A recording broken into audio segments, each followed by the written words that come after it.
Hello and welcome to the Below the Double Yellow Cup Series season finale from Phoenix Raceway. This is the American Trucking Association 200 and a lot on the line for the four championship drivers, and you're looking at one of them right now in AJ Stravato. I am joined in the booth today with Zach Halper. And Zach, how's it going? I am doing fantastic. So excited for this race tonight. It's been a culmination of this full season. It comes down to just the one race. So going to be a lot of pressure on these guys. But what are you expecting here tonight at Phoenix?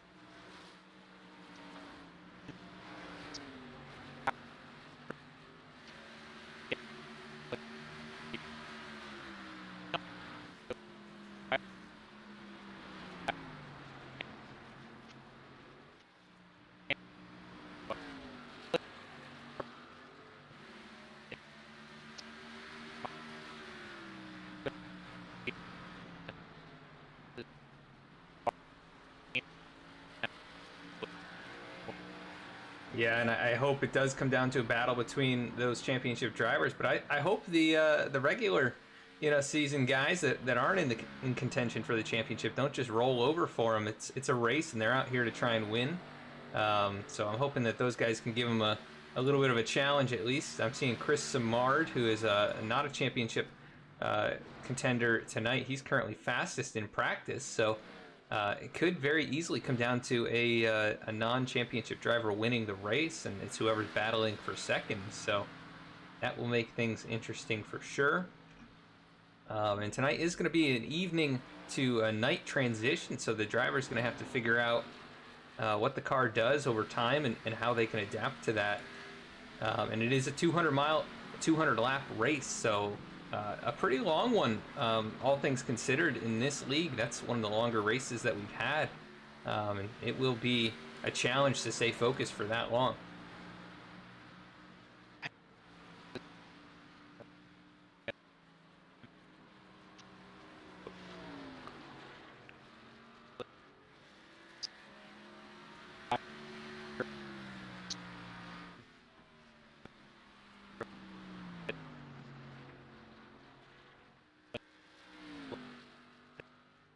Yeah, and it's definitely going to be a mental game here tonight. Strategy's going to have to be just right. We'll have the stages at lap 40, lap 80, and the end of the race at lap 200. And you're going to have to figure out how to position yourself well for all of those. Obviously, stage points not coming into play for those final four drivers. But for everybody else fighting for positions in the standings, those stage points still could be very valuable to where they end up in the final running order. But let's take a look at the four championship drivers coming into tonight's race and how their seasons have gone. We'll kind of sum that up here and how they've gotten to this point. So the four championship contenders right up there on the screen: Seth Hatchel, Saif Faries, AJ Stravato, and Eric Hutton. And they have all had very different paths to the championship race tonight. Hatchel winning the first race of the season, and he also won the last race of the regular season before they made it into the playoffs, but kind of struggled throughout the playoffs.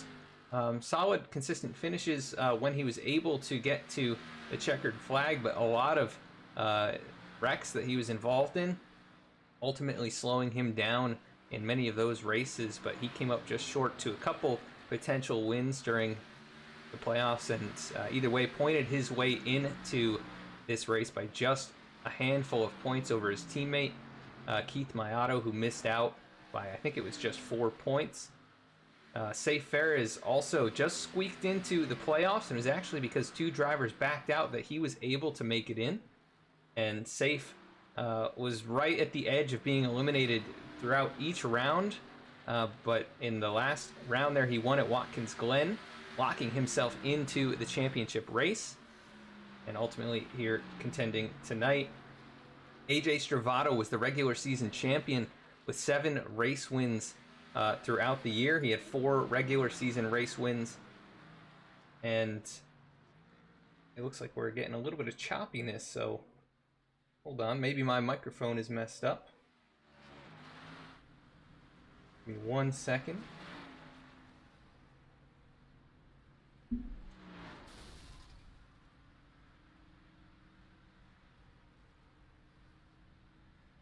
Hopefully everybody can kind of make sure I'm doing all right here with the sound quality, but I'll jump right back in where we were. AJ Stravato, regular season champion, 7 race wins, and he is last year's champion, trying to defend that title with the race tonight. He won the finale last season to capture that championship, and we'll see if he can do it again. But he'll be up against his teammate in Eric Hutton, who won 2 races in the playoffs in the last 2 rounds to make his way into the championship tonight. Eric had kind of a struggle throughout the regular season, but found his footing in the playoffs and definitely picked it up and found those 2 victories on his way here. So we'll be looking to see if Eric can contend with the momentum that he is riding at the moment. Got pushed to victory lane by Stravato last week, and definitely riding high off of that one. But right now, drivers jumping into the qualifying session. We'll see where they end up. We pull up the ticker. We'll find out who is leading the way. Chris Samard on track right now. Seth Hatchel also on track, but he gets loose out of turn 1. Nearly tagged the wall right there. He may just try and reset and try a second time. I see Saif Faries also on the track, back to his regular paint scheme here.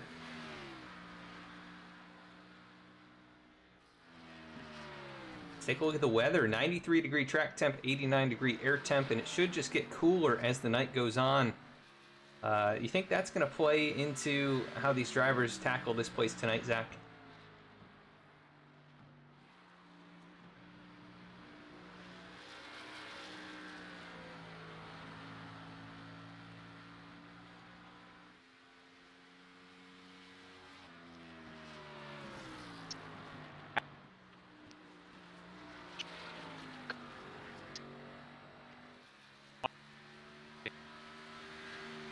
Yeah, definitely going to come down to being smooth and consistent, getting those braking points just right down into the corners here. That makes a massive difference in how those tires end up wearing. As look at that, Keith Mayato, who just missed out on contending tonight, he's up on the pole for the moment, a 10th up over Eric Hutton, who leads the championship drivers right in front of Seth Hatchel by 1/100th of a second. And then a few more hundredths back to Saif Faries. The only championship contender not taking a lap yet is AJ Stravato, as he comes across the line that time around, now on his first flying lap. See what he can do here, if he can top the other championship drivers and maybe even fight for the pole, which would be an advantage getting started here tonight. Go on board with him.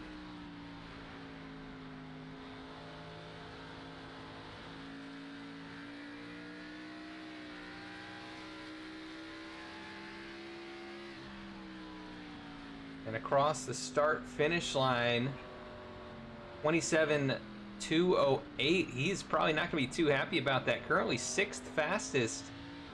I know AJ said this is one of his, lesser tracks, but we've heard him say that about some of these other ones, and he's gone out and captured the checkered flag. We'll see if he puts a little bit more practice in during qualifying. Also taking a look at Ryan Gemmel, who is on track right now, attempting his first hot lap.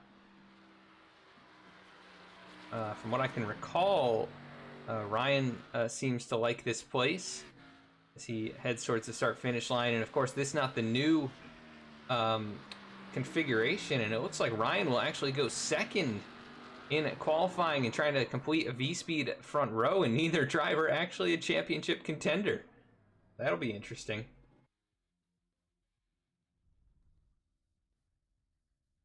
And Zach, I believe it is potentially your audio that's choppy. It's not mine, so we'll get that figured out.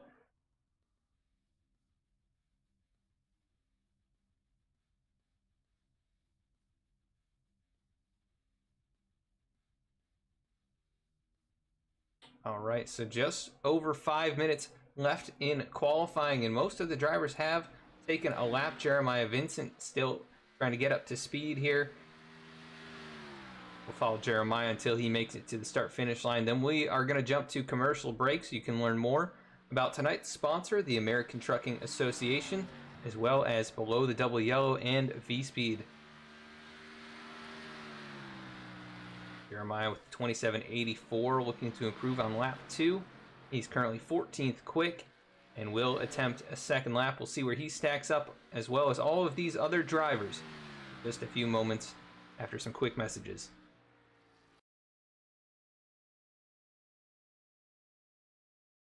Hey, honey. It's happening. The baby's coming. Okay, I'm on the way. Hey, buddy. You ready for the big game? You're gonna be there, right, Dad? Pal, you can count on me. I wouldn't miss it for the world. Hey, honey, Josh's flight landed early. He'll be about 6:30. Can you make it? Okay. I'm on my way. We've got total gridlock out there this afternoon. The average American spends over 40 hours a year, nearly 2 full days, stuck in traffic on our broken roads and bridges, while our lives move full speed ahead. It doesn't have to be this way. Where is he? Husband's on his way. It's time for Washington to get America moving again by finally funding our country's infrastructure. Where's Mom?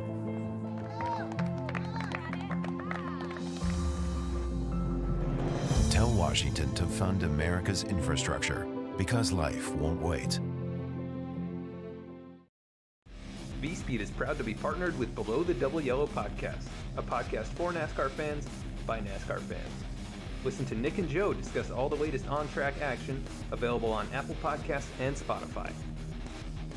V-Speed is also proud to present the 2021 Below the Double Yellow Cup Series, brought to you by the American Trucking Association, starting January 14th, 8:25 p.m. Eastern Time, Thursdays at twitch.tv/VSpeedSim.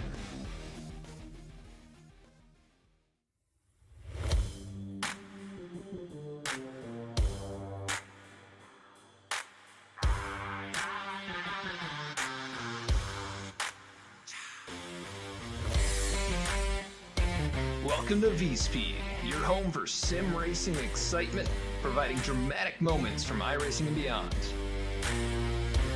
We offer broadcasting for leagues across iRacing, with specialized packages to help grow your league and advertise your sponsors. Shot at it, I think, and right now Stravato with that advantage. It's half a car length the difference between first and second going into turn 1. He gives the bumper to Connor Horn. These two have gone all year to get to this point. Jacob Shorba drifting up the racetrack. They make contact. The 88 goes around. The 95 goes around. The 12 caught in it. Our design team can help you create anything from paint schemes to sim rig parts, with expertise in both 2D and 3D design with 3D printing capabilities. Looking to get into broadcasting yourself? We can help you design and operate custom overlays to make your stream look as professional as possible. Our team can create and manage custom merchandise sales for you and your team. Check out our shop to see what we have in stock and how we can create some awesome merch for you. Check out our race replays on YouTube or catch us live weekly on Twitch. Visit us at vspeedsim.com to see how we can help you on your iRacing journey.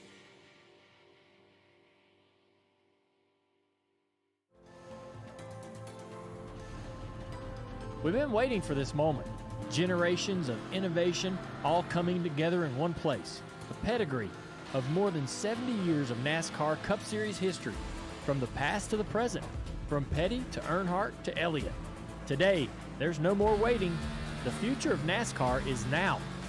Drive the next-gen cars today on iRacing and step into the next generation of racing.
And back at the racetrack, qualifying just wrapping up, and it looks like Keith Mayato is going to be the pole sitter here tonight at Phoenix. He'll be joined on the front row by his teammate Ryan Gemmel.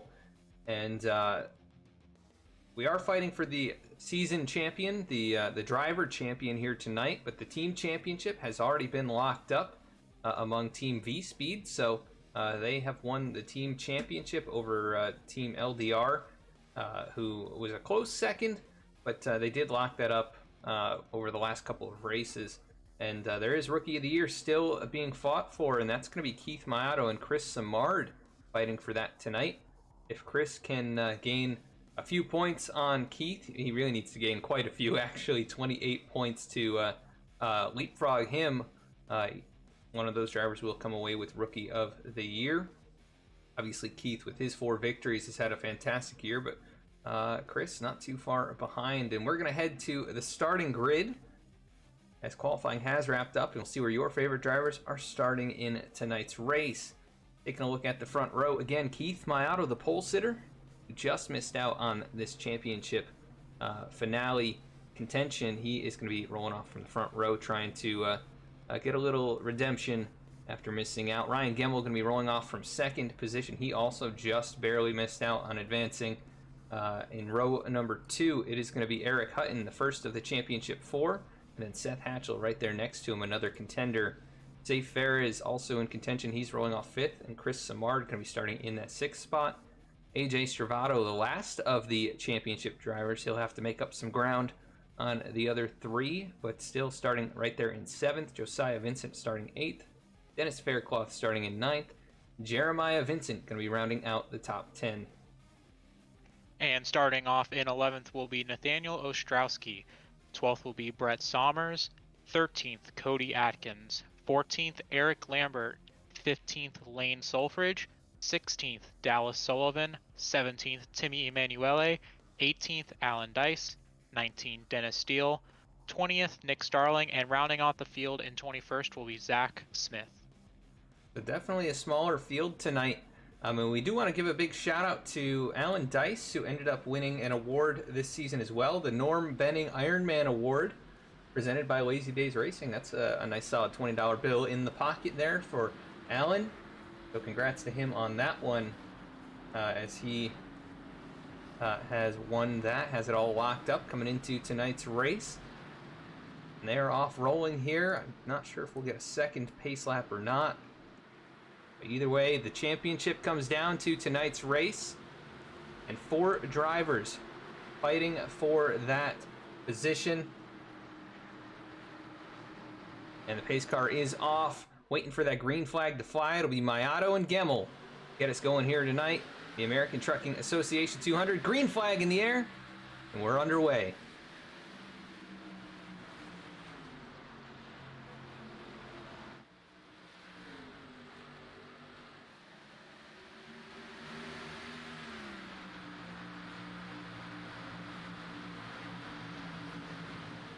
And we had a car way down by the inside wall. That was Dennis Faircloth, who was off the pace here on lap number 1. Mayato leads to the line, but an issue early for Dennis Faircloth, sporting that brand new Thrustmaster scheme, as he is now on Simulators Anonymous.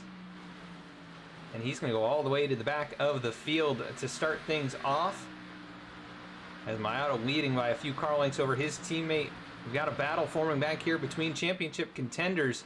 Eric Hutton in his fabulous Yeti paint scheme leading the 2 championship contenders behind him, Saif Faries and AJ Stravato. And Stravato already making up 2 spots, making his way forward early. Yeah, it looks like that outside line is rolling off the corners a little bit better than the inside right now. I do expect that line to shift down as the night continues, though, as the drivers will get a little bit more grip. Yeah, usually the inside line becomes really the preferred way around here. Look at this, almost 3 wide. Hutton in the middle, Gemmel fading early here. He's going to go up to the 3rd group. Here comes Stravato. He's going to take 3rd position away. And the 48, who was looking like he might not have the pace here tonight, not his favorite racetrack, already up 4 spots in the first 4 laps. Yeah, he's making progress very quickly up on these other drivers, and seeing that is worrisome for right now your championship leader, Seth Hatchel, as he's closing in and you haven't had to really do anything and he's still closing on you. And now Eric and AJ are bumper to bumper as Eric does get a little bit loose off of that turn there. Yeah, but they are all lined up right now, 2nd through 5th, just as you expect in these championship races. But what's a little different is you've got Keith Mayato out front, who just so narrowly missed out, and it really was just him missing Watkins Glen that cost him a chance to fight for this. And how sweet it would be to at least capture the victory and that Rookie of the Year status as well. You know, he's had a great season and could come out of here with 5 wins on the year. And the only driver with more than that would be AJ Stravato. Stravato, yeah, settling into 3rd, hanging tough right here. He has pulled a little gap over Eric Hutton. Then Saif Faries right there behind them. He leads Gemmel and Samard. Josiah Vincent, Jeremiah Vincent in 8th and 9th, and then a little ways back to Brett Somers riding in that 10th spot.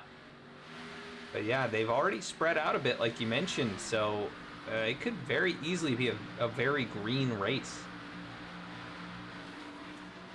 And the longer this race really does stay green, the more I expect it to stay green, as the stages are a little bit longer than usual than what we're used to seeing. So the drivers will have to save their tires a little bit more than usual, as they are 40-40 and then 120. That last stage is going to be really key, and you're going to really want to set yourself up, especially these championship drivers, for that last stage of the night, as stage wins don't mean anything tonight. You don't care about getting the stage win. You obviously want to be out in front, but the stage win isn't necessary tonight. Yeah, just nice to be out in that clean air, as Mayato under pressure from his teammate at the moment. As Hatchel still within a few car lengths.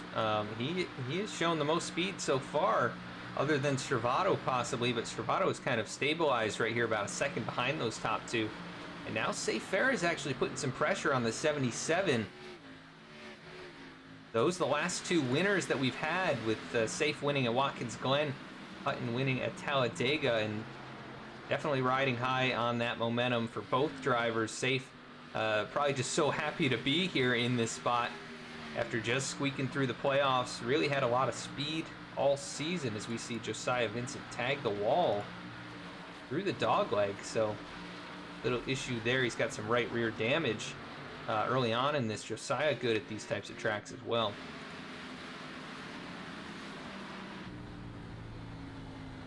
And we do see the 8 of Seth Hatchel kind of just hounding on the back bumper of the 36 right now. I'm not too sure how much the 36 is just trying to manage that run that the 8 is getting and just kind of let him stay close so that way he doesn't burn his stuff as much, or is it the 8 is just found something right now that the 36 hasn't?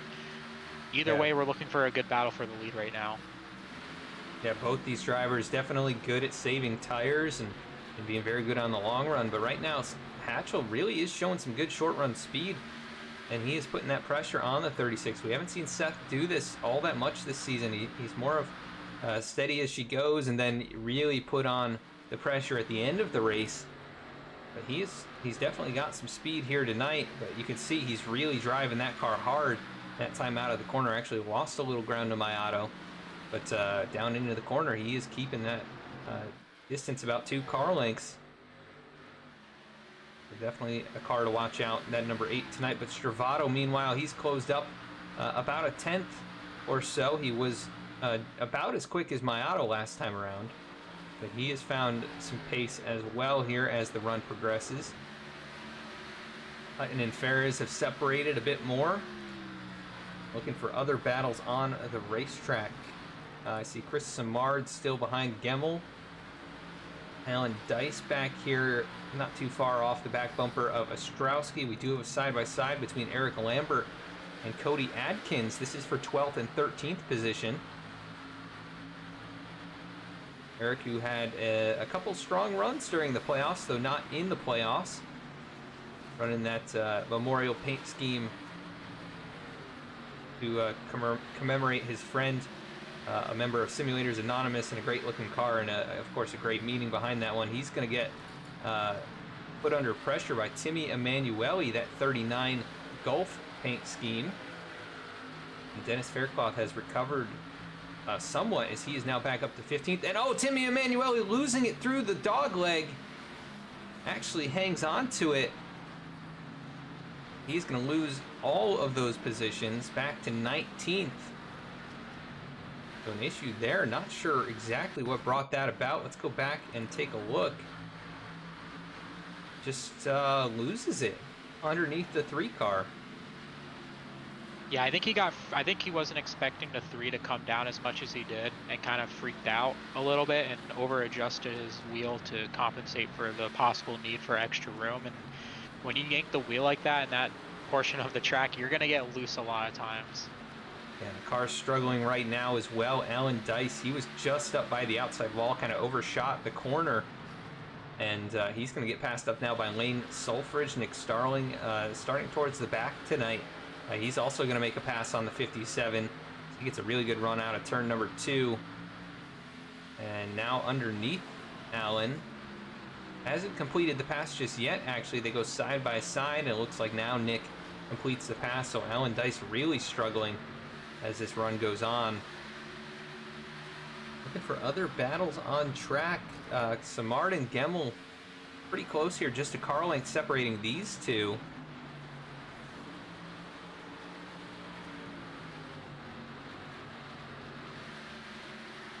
Ryan, once again, only 5 points out of advancing into this championship finale. And he was really bummed out about that, but trying to put on a good show for us here tonight. Has faded a little bit back to this 6th position. So he'll have to figure something out, but still early on, only 20 laps into the event, and Keith Mayato showing the way. They're all pretty well spaced out, about a half second to a second every car. You think that's just the nature of the aerodynamics tonight? I think it's a mix of drivers being conservative right now. They don't want to be too aggressive and burn up their stuff and possibly wreck their, like, people like AJ and Seth. They know they're in a good position for when this next stage comes out to possibly take the lead from Keith. Let the gap close up through a caution and take advantage of these cautions tonight. And I think it's more just people just kind of taking it easy tonight. And some drivers not taking it easy are the drivers towards the rear of the field. Timmy Emanuele almost lost it again in the dogleg as he's battling with Alan Dice. Both drivers struggling pretty heavily here early on as they fight for the 19th position or 18th position. You got Zach Smith right there behind him as well, but you can see Timmy so loose in that car, and this time he just cuts underneath the yellow line, and he's gonna. He still doesn't complete the pass. They're still even going into turn number 3. And this is a fun battle to watch. They're just going at it side by side right now. It's the only battle on the track right now, and it's for one of the last positions on the track actually. And even every position matters, even for non-playoff drivers. You really want to show that you're one of the better people out here. And hey, 18th isn't great now, but every spot matters, and if you can move up throughout the race, that makes a lot of a difference. Yeah, these guys putting out a good show for us early on here, but taking a look farther up, Eric Hutton maybe starting to close the gap up to AJ Stravato. And the Yeti machine finding some speed here, about 25 laps in. Hutton pretty good at these shorter tracks we've seen in the past. You can see AJ maybe a little bit loose there into the corner. That car is really pivoting. He's getting good rotation, but maybe over-rotating a little bit. And I think a lot of drivers fighting that at the moment. Yes, I've noticed that off of the corner, a lot of these cars are looking like they're wiggling almost. They kind of, the rear end kind of slips out from underneath them, and they have to adjust for that. So it's definitely a loose car tonight, and I think as the run continues and we actually get to that final stage, that we'll be seeing that actually take more into place. Yep, and caution flying right now. That is going to be the 7 of Brett Somers going around here on the front straightaway, it appears. Somers looks like he made some contact with the left front. So bringing out the first yellow, that'll tighten everybody back up here. And let's go take a look at what happened to Brett.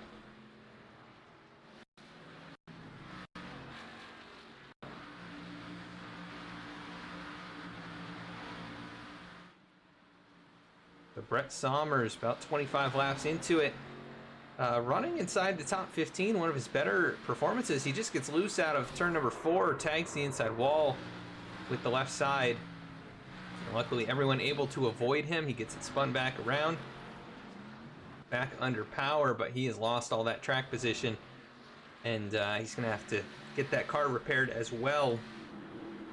And we'll see if the drivers elect to make a pit stop or what the call is. Looks like everybody coming down pit road. My auto leading them there. And Jeremiah Vincent going to stay on the racetrack to gain a bonus point. We'll see what he elects to do if he does bring it down later. Everybody got to be smooth on their stops here. Don't want to have any mistakes that set you way back in the field, something you'd have to fight through. But they will only be going about 13 laps until that next yellow flag for the stage break. And that call to stay out by Jeremiah Vincent, I don't really think is a terrible one. Yes, he's going to be slower than the drivers up front, but to make up the spot that he did just now is pretty important for him. As we look at the race off pit road, a very close one, but they do actually come out the same order they came in, but they were 3 wide exiting pit road, so a very close battle off of the pits. Great pit stop for all 3 of those teams. But back to what I was saying about the strategy to stay out, it's only going to be about a 10-lap run for this last part of this stage, and to gain the amount of spots that Jeremiah Vincent did and to be in the situation he is in, which is win or go home, because it doesn't matter for him. If he wins, he gets a win, and if he loses, he doesn't win, basically. He doesn't have the championship to worry about or anything like that. So it's a good call by him, I believe. But it looks like he did come down pit road, actually, so looks like he doesn't want to listen to me. Yeah, just watching him come down right now. Probably just gaining that bonus point. Maybe it's a close battle for him in the standings. Have to go back and take a look for the drivers outside the championship. But Mayato will retake the lead, and Hatchel to his outside. And now you've got Stravato right there in third. So he's a bit closer to the front than he was on the initial start. And maybe he'll apply the pressure here. He was pretty quick on those first couple laps. But we didn't ask it at the beginning of the broadcast. We put it in chat there. Of course, cheer on your favorite drivers, and we'll follow along with them throughout the race. This is the season finale for the Below the Double Yellow Cup Series, so your last time to cheer them on this season. The green flag back in the air. We're back underway. A great race start by the 8 car right there to be able to fall right in line behind the 36 of Keith Mayato and keep AJ back in third. Yeah, definitely a good job getting down to the inside line, that preferred groove. And he's going to be all over the back bumper of the 36. And also this gives another opportunity to Hutton in that 77 machine. And also we see Ryan Gemmel has passed up Saif Faries, so putting a position between himself and the playoff contenders is at the front. Mayato went a little bit wide in 1 and 2. Actually gained some ground doing that, though. He's now about 3 car lengths ahead going into turn number 3. So Mayato so good at saving tires and long run speed, but he's got some short run speed here tonight. We've got 3 wide battling farther back. Dallas Sullivan, Dennis Faircloth, and Cody Atkins were 3 wide. They're still double wide. Faircloth down into the corner underneath the 46. Here comes Ostrowski trying to close in as well. He's going to try and make a move, but can't get there through the dogleg. Nick Starling with a big run, though. He'll look to the inside of the 41. That is the battle for 12th position. So good battling going on in the middle to the back of the pack tonight. The front's been pretty settled out. As I say that, Saif Faries makes a pass on Ryan Gemmel, so Saif maybe getting a little bit of a free pass there. Thank you for the subscription, Marcia Hatchel Montgomery. Appreciate that. I'm sure I know who you are cheering for here tonight. Actually, it looks like you typed it right there in chat. Hatchel, Seth Hatchel, in the 2nd position. as he leads the championship contenders, but not by a whole lot. Stravato is right there. And again, the 81 and the 80 and the 46 looking like they're going to go 3 wide, as they do go 3 wide heading into turn number 3 right now. Ooh, this is going to be tight. They barely keep it clean. I thought for sure they were going to make contact there. Yeah. But they managed to keep it clean. It's so tricky coming up off the dog leg area. If you're way down there trying to cut it, you come up onto the racing surface and you don't really know where you are in comparison to everybody else, especially if you're side by side like that. That really costs Dennis Faircloth. He's going to lose a couple spots as Nick Starling works to his inside. That's the battle for 11th. Nick going to take that spot away. These guys have duked it out all season and got into a few scuffles, but looks like they're having some fun racing back here right now. You see the 80 dive it in hard into that corner, have to lay off very quickly as he almost got into the back of the 99 of Nick Starling. And he is all over the back bumper, and Nick cutting across the banking there to use that inside groove below the yellow line. And Dennis trying to run a little wider arc on exit. You can hear how much they are just feathering that throttle. A very loose race car tonight. That's not something I expected with the temperatures not being as high as some other races we've had. And the high downforce package, I think. Or actually, no, this is low downforce, so probably a contributor. Side by side right now, we see Timmy Emanuele. He's going to get loose underneath Ostrowski. Almost collected him. That, again, that 39 really struggling here. Is big move by, that was Eric Lambert to the inside of Alan Dice. And Jeremiah Vincent sat on pit road. He is 3 laps down. Must have had an issue. Or maybe penalizes. We've got a yellow flag flying again right here at the end, towards the end of the stage. It's Cody Adkins involved in this one, and I think Dennis Faircloth, heavy damage to that 80 machine. Caution number 2 flying as we closed in on stage number 1. This should be the end of the stage. We're actually going to pull up those stage results. Mayato winning the stage. Hatchel 2nd, Stravato 3rd, Hutton 4th, Faries 5th, Gemmel 6th, Demard 7th, Josiah Vincent 8th, Dallas Sullivan 9th, and Nick Starling rounding out the top 10. Let's go take a look at the caution and what happened here. A lot going on right there. Yeah, that was great racing going on there for middle of the pack, and they were keeping it clean for a while, and right there just couldn't keep it clean any longer. It looks like the 81 was kind of going down to the outside, was on the outside, and the 99 kind of went inside, and the 81 came down on him. It looks like didn't really give him enough room. Yeah, nowhere for Dennis Faircloth to go. I mean, the 81 was coming up the track. You could see Faircloth really hard on the brakes there, but you just can't do anything when that car is coming up the track in front of you. Let's go to his onboard.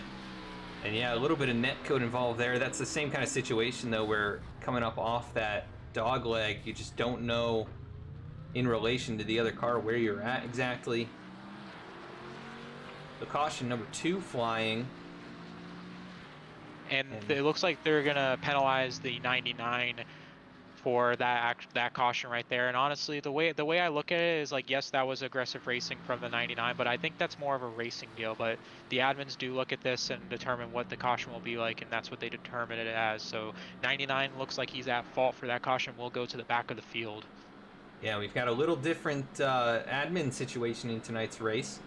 Reggie Ortega from the Virtual Racing League that we usually broadcast on Wednesday nights. He is an in-race live admin. He's helping out Nick Starling and the other admins. And so he was able to see that one super clearly and able to call it out straight away.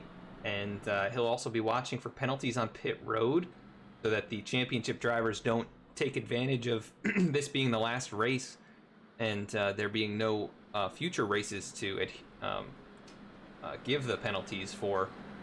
So different procedure here tonight, and drivers probably going to be on their best behavior, especially on that pit road. You gotta make sure you're driving down the right side of pit road and that you only go through 2 pit stalls. So you don't, before your own pit stall, you don't want to. Pit road mistakes are such a killer, and it's so easy to make them just by. It's a mental mistake. That's all they really ever are when it's under yellow. And we see drivers a lot of times make mistakes and they never end up recovering from them, and it compounds into them wrecking or finishing worse than what they should have.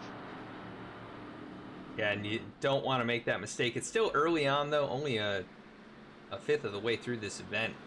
But we've knocked these laps out pretty quickly, and already done with stage number 1. And I'm looking at it here. They do only have 5 additional sets of tires from, plus the one they started on. So these guys have already used now their second set. And I don't know, we did get a few drivers actually coming down pit road that time, but most of them taking either tube tires or fuel only. But tire strategy could come into play with a race this long. Yeah, that last stage I expect to get split up in half, 60 and 60. The gas isn't really too much a concern. It's more just how bad your tires wear. They can pit. They can obviously pit 3 more times, but I only expect them to pit. Let's see. I expect them to use all 3 tires, actually. Yeah, I think that's how it's going to get split up. Green flag back in the air. Mayato, again, your race leader, gets us going. Good restart for the 36. He got all those bonus points, which will help him in that Rookie of the Year battle. And he leads his teammate Seth Hatchel, AJ Stravato, Eric Hutton. Now the battle back here between Saif Faries and Hutton. Saif backs out of it, headed into the corner. But big run through the center there. He is just up towards the bumper, and here comes Gemmel looking to the outside. Not going to be able to make that stick. They race down the front straightaway into turn number 1. It is still Mayato leading the way. Putting a little gap. Hatchel, big wiggle right there. That could open the door for Stravato, who's on the bumper now, and looks like Seth taking a bit of a defensive line down into turn number 3. AJ goes high, and he's going to try and get a good run on exit. A little weakness there from Hatchel, but AJ, a little wiggle there out of turn number 4. Not able to capitalize fully, but he's still looking down low. 8 car shuts the door. They race through turn number 1. Stravato's going to have to regroup, refocus for another attempt.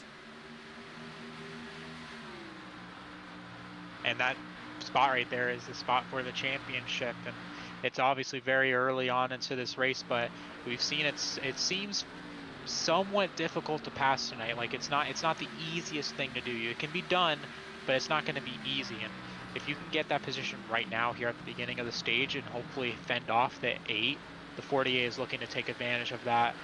But you don't want to burn up your stuff too much and not make the pass, actually. Yeah, battle for 4th position right now. Saif Faries looking down low on the 77 of Eric Hutton. Good run into the corner. He's riding right over the seam there between the apron and the banking, but caution flying again. Cody Adkins involved in this one. I'm not sure if anybody else was collected, but he's got damage, and it was right there on the back straightaway. And he'll bring it right on the pit lane. Let's take a look at what happened to Cody.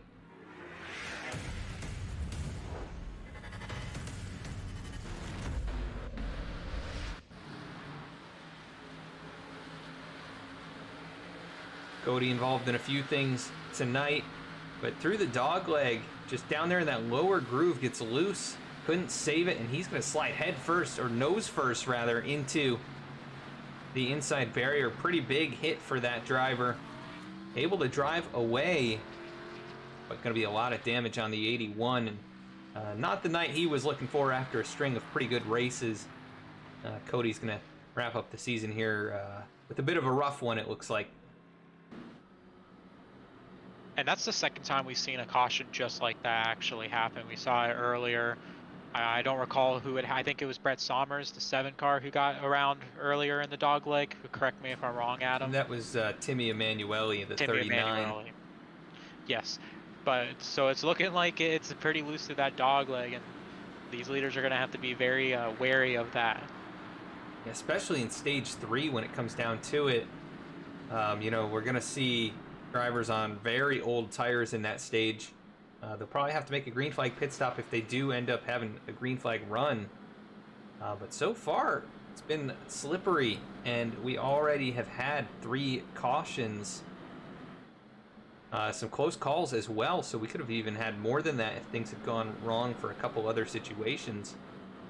3 cautions, including that stage break. Well, the stage break was a caution, actually, so we'll see if they get the one to go here. If not, we're going to go to a quick commercial break. And no signal for one to go, so we will be right back with the green flag for this quick message from our sponsor. Hey, honey. It's happening. The baby's coming. Okay, I'm on the way. Hey, buddy. You ready for the big game? You're gonna be there, right, Dad? Pal, you can count on me. I wouldn't miss it for the world. Hey, honey, Josh's flight landed early. He'll be about 6:30. Can you make it? Okay. I'm on my way. We've got total gridlock out there this afternoon. The average American spends over 40 hours a year, nearly 2 full days, stuck in traffic on our broken roads and bridges, while our lives move full speed ahead. It doesn't have to be this way. Where is he? Husband's on his way. It's time for Washington to get America moving again by finally funding our country's infrastructure. Where's Mom?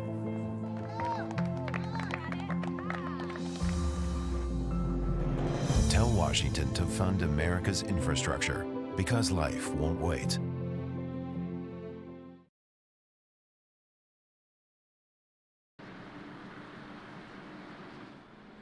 All right, and we are back. They're going double file, getting ready for another restart. So far, my auto's been perfect. He has led all but one lap.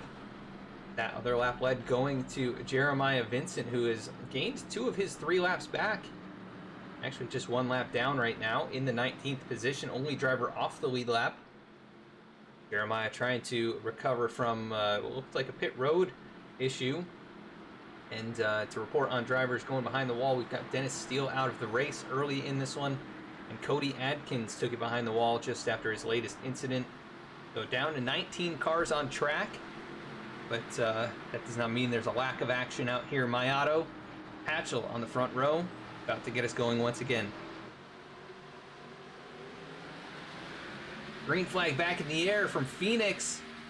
Stage number 2 and the championship battle on the line. All those drivers riding nose to tail as they dive into turn number 1.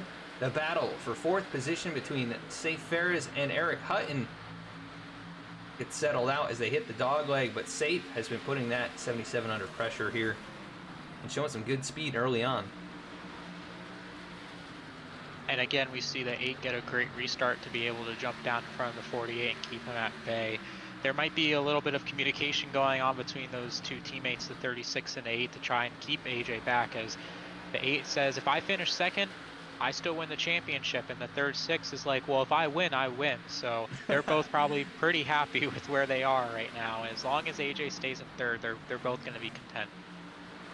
Yeah, definitely doing a good job holding that 48 at bay. Stravato was a bit worried about him in the practice and qualifying session. Did not appear to be the fastest, but right now I think he may have the best car of the championship 4. It's just hard to get that track position away from drivers in front of you. And we did have battling going on between, it looked like Samard and Josiah Vincent. That gets settled out, and Dallas Sullivan has climbed to 9th as well. Battling a bit farther back, Zach Smith deep into the corner underneath Nathaniel Ostrowski, almost contact. That cost Nathaniel quite a bit. Here comes the 71 of Lane Sulfridge. Look to the inside, the 41 struggling right now. He is on the oldest tires of these cars towards the back, many of them pitting within the last 15 laps, and he has 26 lap old tires. As they fight behind him, that is Dennis Fairclough, Alan Dice as well. And they settle that out towards the back of the pack. Anything going on up front? Looks like nose to tail, all the championship contenders, but about a car length and a half separating each of them. Yeah, the 44 of Safe has been able to get to the rear bumper of the 77 and just hasn't been able to make a move to his inside or outside, and it looks like as the run goes on, it's getting more and more difficult to close that distance. So it might be their last chance to really gain a lot of positions and hopefully get around the 77 and the 48 and the 8. for Saif is probably going to be the next stage caution or next caution. Yeah, that's it's going to be difficult to pass here tonight. That's definitely apparent. The speed's so similar among these championship drivers, and all of them riding behind Mayato, but Mayato's been about the same pace as all of them as well. And really everybody in the top 7 or 8 has been so close in time. They're just all separated by a couple car lengths. And you can throw Dallas Sullivan in there too. He's in that 9th position. He's keeping up with Josiah Vincent at the moment. Dallas up from 16th, the big mover in tonight's race. Dallas had an up and down season, was in the playoffs in round number 1, but eliminated early on. And just trying to finish things out nicely here tonight. And the Catmobile doing a pretty good job here in that 9th position, keeping up with the 4. As we have a battle brewing behind him, that is Nick Starling and Eric Lambert for 10th and 11th. And plenty of room given between those two. Looks like Eric pretty much pulling out of the way. Looking for other battles. Alan Dice, Brett Sommers, both have been involved in things tonight. Back here 15th and 16th, they're fighting for position as well. Again, kind of spaced out. And once they settle into a groove, it appears everybody's just running almost the same speed. So. And unfortunately, we missed it, but back on lap 54, coming to 55, the one car of Zach Smith got loose, hit the wall, and actually retired from the race off of the track to prevent the caution from coming out. So admirable of him to keep the caution from coming out, and his day is going to be done. Yeah, he's actually completing service on the car or getting some tires on it, but he is definitely beat up in that one machine, and we'll see if he comes back on track. But competitively, he is definitely out of it. As the top 5 still running pretty close together. And Hatchel putting some pressure once again on the 36. But Mayato able to stretch that back out of turn number 2 and down through the dogleg they go. Status quo remains the same. Mayato a little brush on the wall there headed into the turn, but really pushing the limits of the track there. Taking a look for other battles. Lane Sulfridge closing in on Timmy Emanuele, and surprisingly, with all his struggles, Timmy's still up here in the 12th position. Maybe figuring things out lap after lap. There's no better practice than just running around the racetrack. Yeah, he hasn't really suffered any damage to that vehicle, at least too much of it. So if he can figure out how to run the track, he'll be able to put down some better lap times and maybe get into the top 10. Doing a pretty solid job at the moment. And here comes the 71 with a big run. He's going to get very loose. Almost gets into the inside wall. Really good save there. But that's going to cost him a spot to Dennis Faircloth, who's had his fair share of issues. But they've gotten that car pretty well repaired. And climbing back up now to the 13th position. And Gemmel and Samard pretty close together. About a car length between those two. I think Chris might have made a pass actually on Ryan. Yeah, he did just make a pass on him that lap, so maybe Ryan with a little mistake. And we do see a pass starting here for 3rd as Eric Hutton gets inside of his teammate of AJ Stravato in the 48. AJ has been struggling these past couple laps. He's been trying to experiment possibly with that higher line, and it just hasn't been working, and Eric's been sticking to the bottom.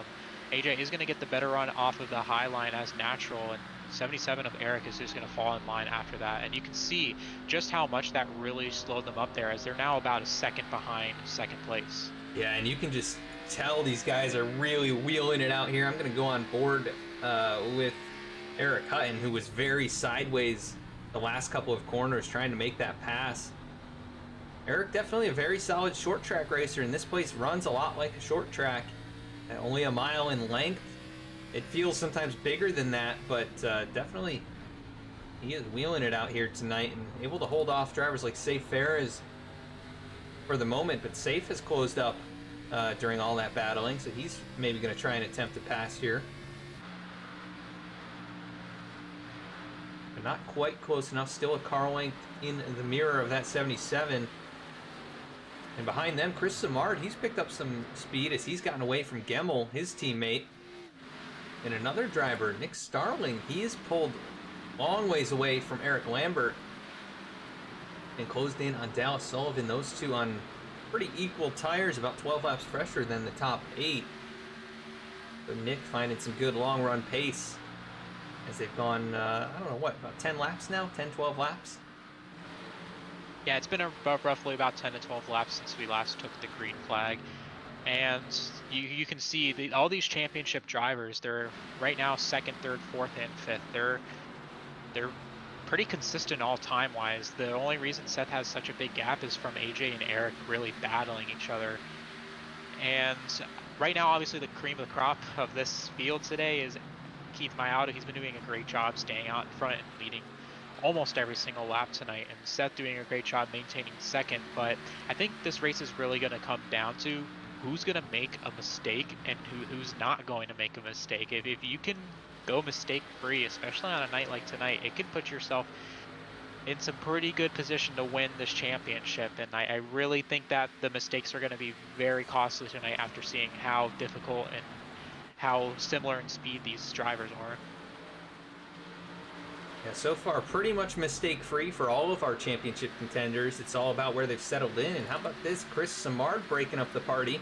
He's going to climb into the 5th position and set his sights on those 2 LDR teammates fighting for that 3rd spot.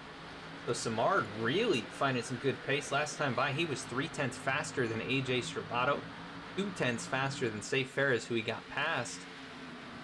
So Chris saving the tires a little bit, and he is marching towards the front here. Towards the end of stage number 2, only 10 laps away. And these positions really are so important, as it's very difficult to pass, and these positions are so important. But at certain points, you look at what AJ and Eric are doing to each other. They're now 2 seconds behind 2nd place, as 2nd place is closing in on the leader, and it really makes things more difficult. And you have to kind of weigh your options. Do you let the car behind you by and risk losing that position to hopefully maybe the 77 gets further up and starts racing the other drivers? But at this point, you're 2 seconds back. I think holding on to position is the best part. But earlier on, it might have not been a bad idea to let the 77 get up there and race with the other drivers.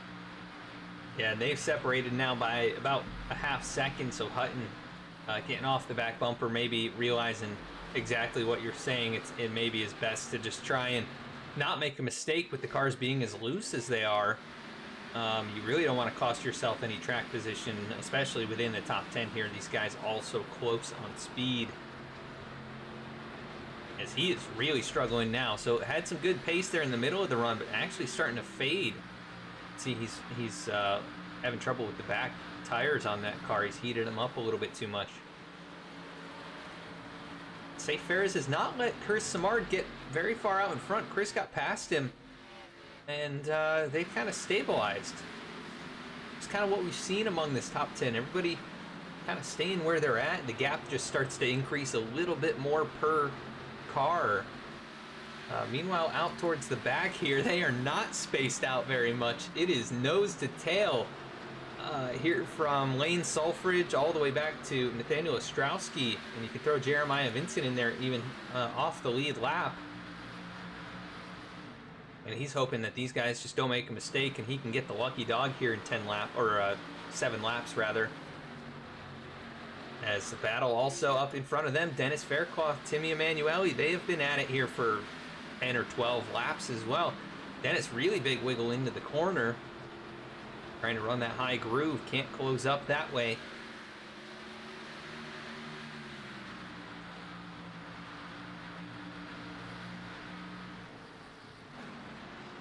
Definitely an interesting contrast, I'd say, from these guys up front to the group in the back. Just everybody seems to be gathering around where the similar speeds are.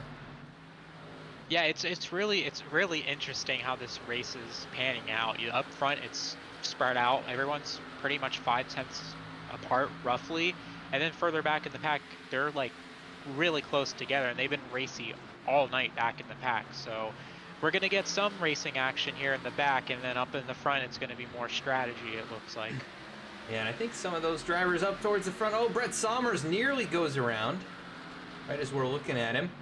Good save, though, by the 7 as he groups it, or gets it regrouped. But, yeah, up front, I think maybe they're just riding here, and they know that they're going to have 120 laps to figure it out. That's still a pretty good distance. Yeah, Eric's definitely fallen off the pace a little bit here, now 1.1 seconds behind AJ. And at this point of the stage, it's kind of just maintain your position and wait until that caution comes out and set yourself up for your final stage. And knowing that if there's no caution in that final stage, you are going to have to make a green flag stop. And you need to start thinking to yourself this early on, when am I going to pit? Do I want a short pit? Do I want to come out after? Do I want to pit after everyone? It's really a lot. This is going to come down to strategy if it goes green, basically. Yeah, and I think we've run too many laps for it to come down to 2 tires or 4 tires or anything, but maybe later in the race we might see something like that happen. Right now, Mayato has a good cushion over his teammate, and they've got over 2 seconds back to AJ Stravato, so Mayato looks like he could end up winning the first 2 stages, capturing all those bonus points and essentially locking his Rookie of the Year title through the first 2 stages. Talk about frustrating, though. The only reason he's not in the championship, as we mentioned earlier, was because he missed one of the races in the playoffs, and he still only missed the final round by 4 points. So it's got to be very frustrating to know that he's so fast tonight and has a possibility of winning this race, but won't win the championship. Yeah, it is unfortunate, and also Watkins Glen, the race he missed, would have, could have very easily been a win for him as well. So good on the road courses. Won at the Daytona road course earlier in the season. And he is coming out of turn number 4 right now, going to lock up stage number 2. So Mayato winning 2 stages. And yeah, just a bit bittersweet, I'm sure, there behind the wheel. But it never hurts to go out there and win. It kind of heals all wounds. A very similar situation to what we saw with, I think, William Byron back in the Truck Series when he blew an engine in the penultimate race, costing him an opportunity to race for that championship, but would have very easily been the champion and actually won the finale. But stage 2 is up. Mayato wins. Seth Hatchel 2nd, Stravato 3rd, Hutton 4th, Simard 5th, Faries 6th, Gamble 7th, Josiah Vincent 8th, Nick Starling 9th, Dallas Sullivan rounding out the top 10. No doubt they're coming down pit lane. See what the strategy call is, who can get in the box perfectly, and who has the best pit crew here under this cycle.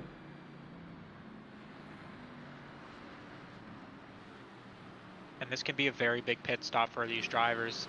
Even one position gained is a position gained. And if Seth can come out and possibly beat the 36 off of pit road, it really puts him in a good position. And we haven't seen the 36 in dirty air at all tonight, so that could really affect the handling of his car. Yeah, if you recall, going back to Texas, I believe it was, Keith led so much of that race, the first 2 stages, really, I think he led those fully. And once he got back in dirty air, really struggled quite a bit because he hadn't experienced it for all that time. So he's got to be careful not to lose this lead because it could really affect how his race plays out. As they will head towards their pit stalls now.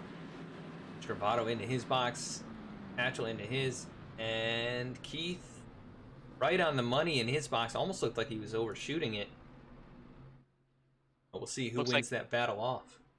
AJ got into his box really well. I wouldn't be surprised if he beats the 8 car off, but the 36 got a better start, as the 48 will beat 8 car off of pit road and gain a position.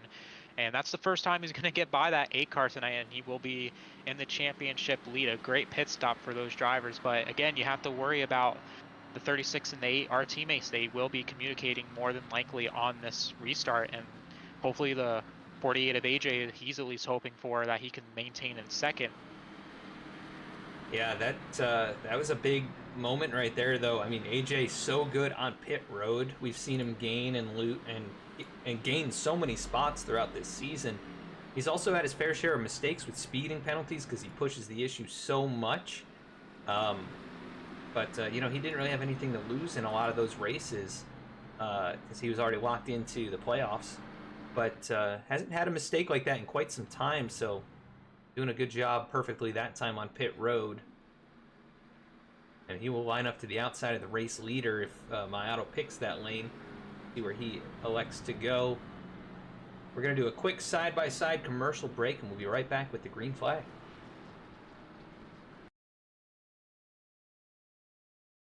V-Speed is proud to be partnered with Below the Double Yellow podcast, a podcast for NASCAR fans by NASCAR fans. Listen to Nick and Joe discuss all the latest on-track action, available on Apple Podcasts and Spotify. V-Speed is also proud to present the 2021 Below the Double Yellow Cup Series, brought to you by the American Trucking Association, starting January 14th, 8:25 p.m. Eastern Time, Thursdays at twitch.tv/VSpeedSim.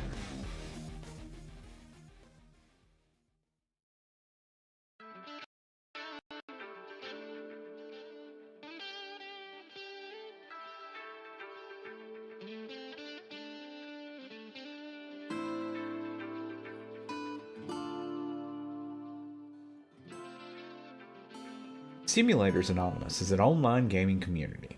The heart of this community is playing simulator-style games, everything from driving, farming, flying, to the occasional survival game. We would love for you to join us. If you play these style of games, or if you're just looking for a great community, we strive to be a community you can be an active participant in by offering events like every third Saturday night is a late night trucking on Truckers MP. We have a very own Minecraft server and with other servers starting soon. Come join Simulator. All right, and back at the racetrack, green flag in the air, back underway, and a good restart by the 48. He's going to clear the 8 of Seth Hatchel. Seth gets into the corner deep, though, gets a little contact on the left rear quarter panel. They're driving hard here for second. Hatchel gets that spot back away, so a little bit of aggression there at the start of stage number 3. Hatchel gets that spot right back, and here comes Simard trying to put pressure on now for third. Chris, one of the fastest cars as that run progressed, and he's trying to get up in the battle here for the race win. And AJ is not going to be happy about that, I know for sure. He's not on the mic right now, but that opens the door for him to return the favor later on in the race. And he does have significant left rear damage, and we'll see how much that affects him as this run goes on. Got to see if Seth has right front damage. Doesn't really look like he's got all that much. Got to get a better view of it. Caution flying, though, so that's going to reset things. Maybe an opportunity for a little bit of payback. Let's see. That looks like it was maybe Eric Lambert involved in the yellow flag.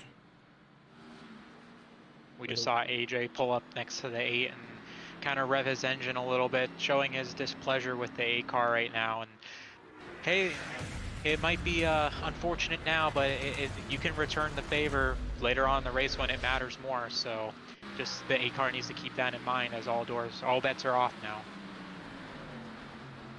Yeah, definitely going to be interesting drama there between those two. As we're taking a look back at what happened, I believe Eric Lambert cause of this one. Let's take a look as they dove into turn 3. He made contact with Timmy Emanuele, and Timmy able to save it, but the 3 car went around, and I think he had a little bit of contact in the middle of the turn as drivers were approaching from behind. Yeah, the 71 big hit there.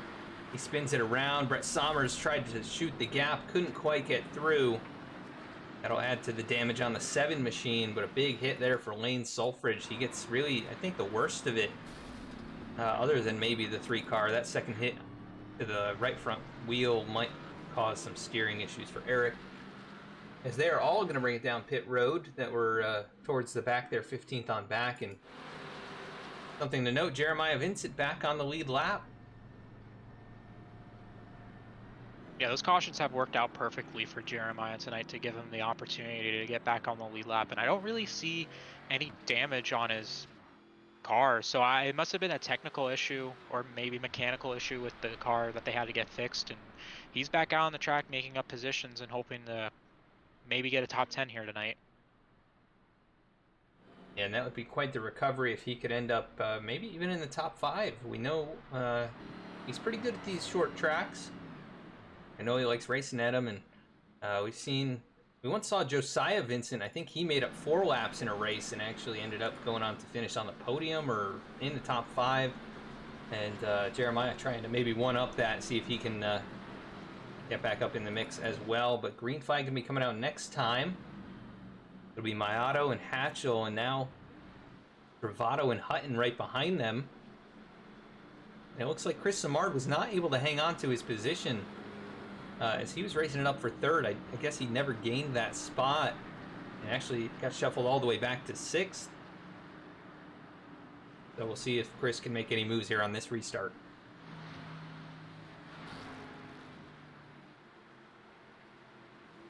But it will be all about timing on this one. Almost towards the halfway point in the race. It's Mayato and Hatchel on the front row. Getting us going. Green flag back in the air. Great jump from Mayato again. Hatchel able to time it pretty well. And this time the 36 comes up the track.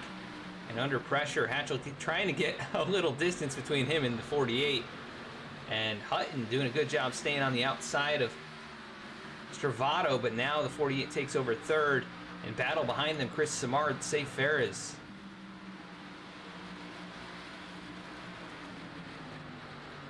And the most important thing right now for these drivers is to keep a calm head and not get too overwhelmed with the emotions, as we still have a long ways to go in this race. And specifically that's going to be going towards AJ, as he did get moved out of the way for 2nd place.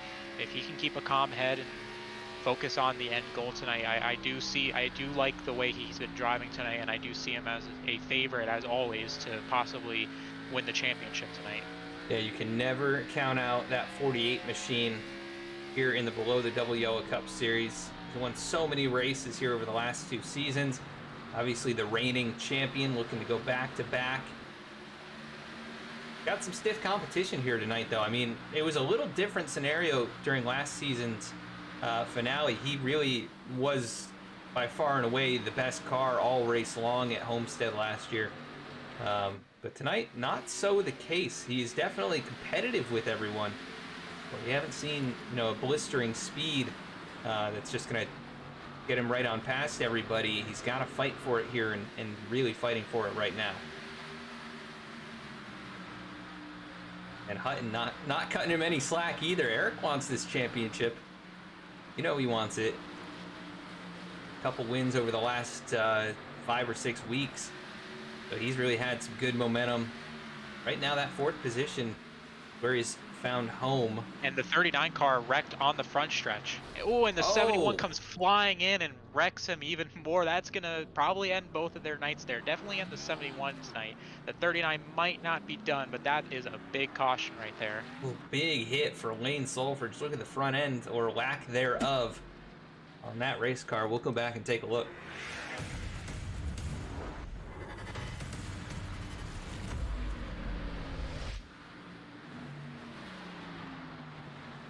Timmy racing it up with Dennis Faircloth. Come up out of the corner, he just loses it. We've seen that happen a few times. Hard hit into the wall, comes up the track, and rolls up a little too far. Oh man, what a vicious hit for the 71 of Lane Sulford, whose car was already damaged and probably couldn't see a whole lot. Oh man, just drove right into him.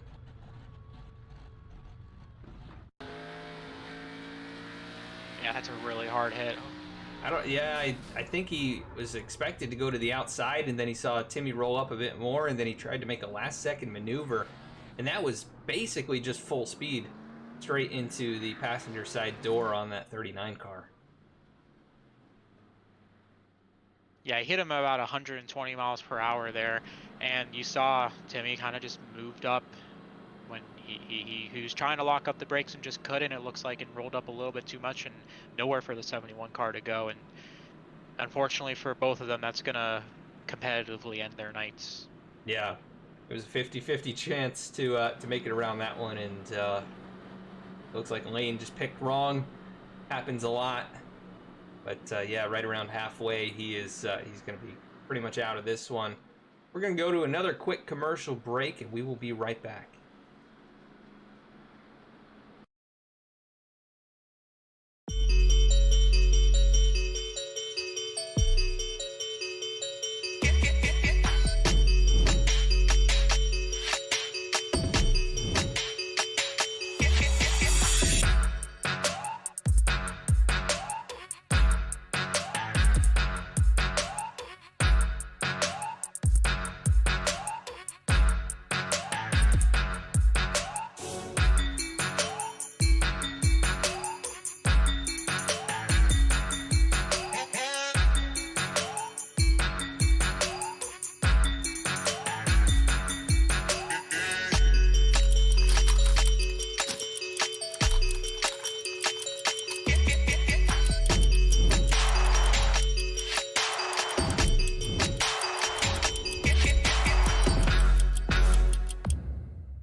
back to the track now with the American Trucking Association 200, the season finale below the BTDY Cup Series.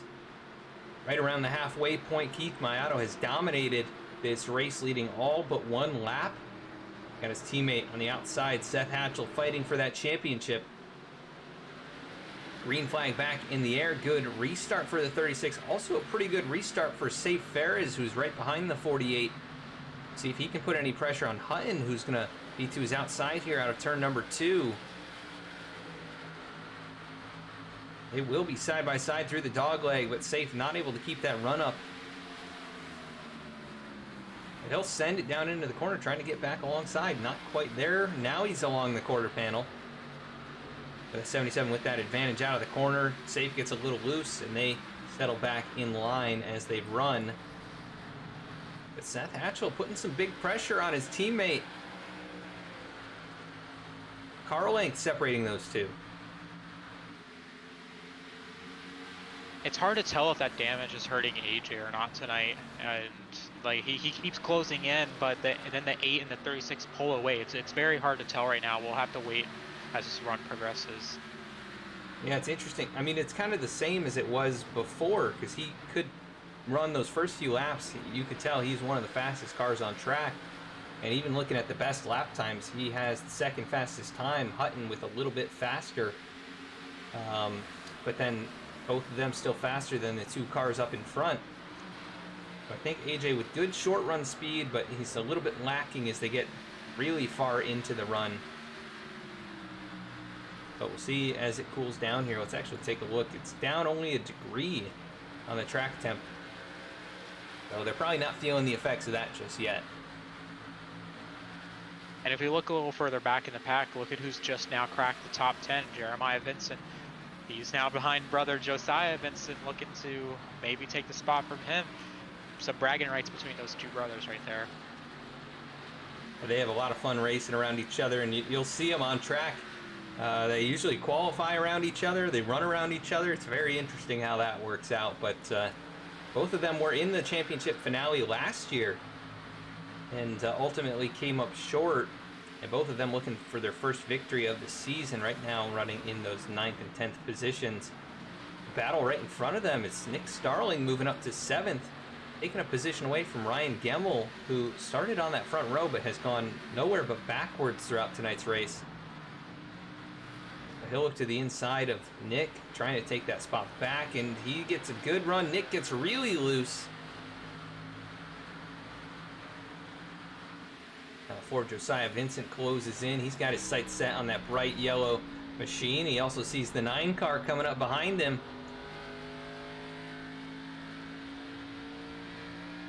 See if there's anything else going on around the track here. Pretty close racing between Alan Dice, Nathaniel Ostrowski, Dallas Sullivan, Dennis Faircloth. As it's been all race long, these guys have been stuck together like glue. And again, it's just like the whole rest of the race. The front is spread out evenly and the back is a little bit stacked up. I don't know how much that has to do with maybe dirty air stacking them up, or if it's just their drivers. The drivers in the back are a little bit closer than speed than the drivers in the front. Yeah, it could also have to do with maybe a few more mistakes per driver back here, and they lose spots and they gain them back, and it's just that it's been constantly one on top of the other here tonight. I mean, we've got a 3-way battle for 13th, or rather for 12th, as Dallas Sullivan goes wide, and here comes Nathaniel Ostrowski, going to go to the inside. This battle for that 12th spot, Ostrowski has it now, and Dallas really sideways right up alongside Alan Dice. They keep it straight, but that was a close call. That was a great save. That second groove is dangerous here tonight. They are drivers struggling up there, and they're also struggling down low. I guess there's no safe spot.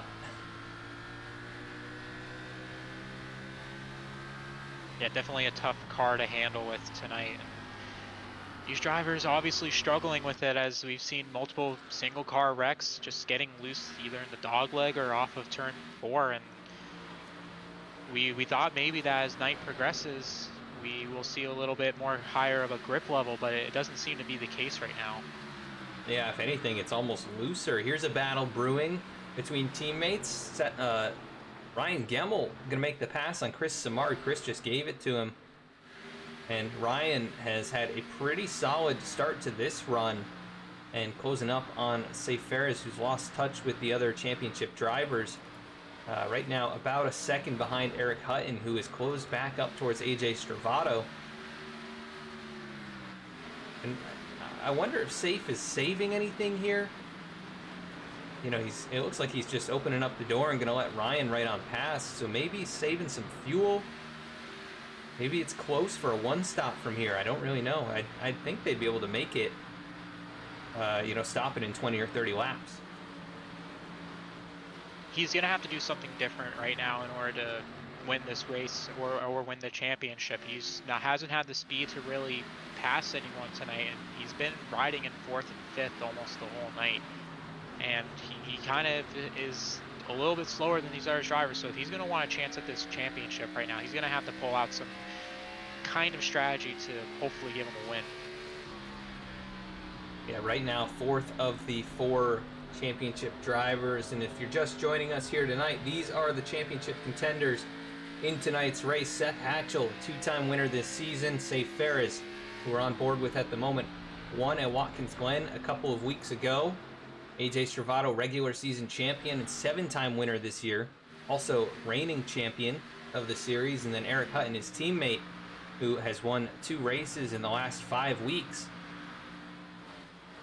And all of them fighting for the opportunity to be champion of the Below the Double Yellow Cup Series.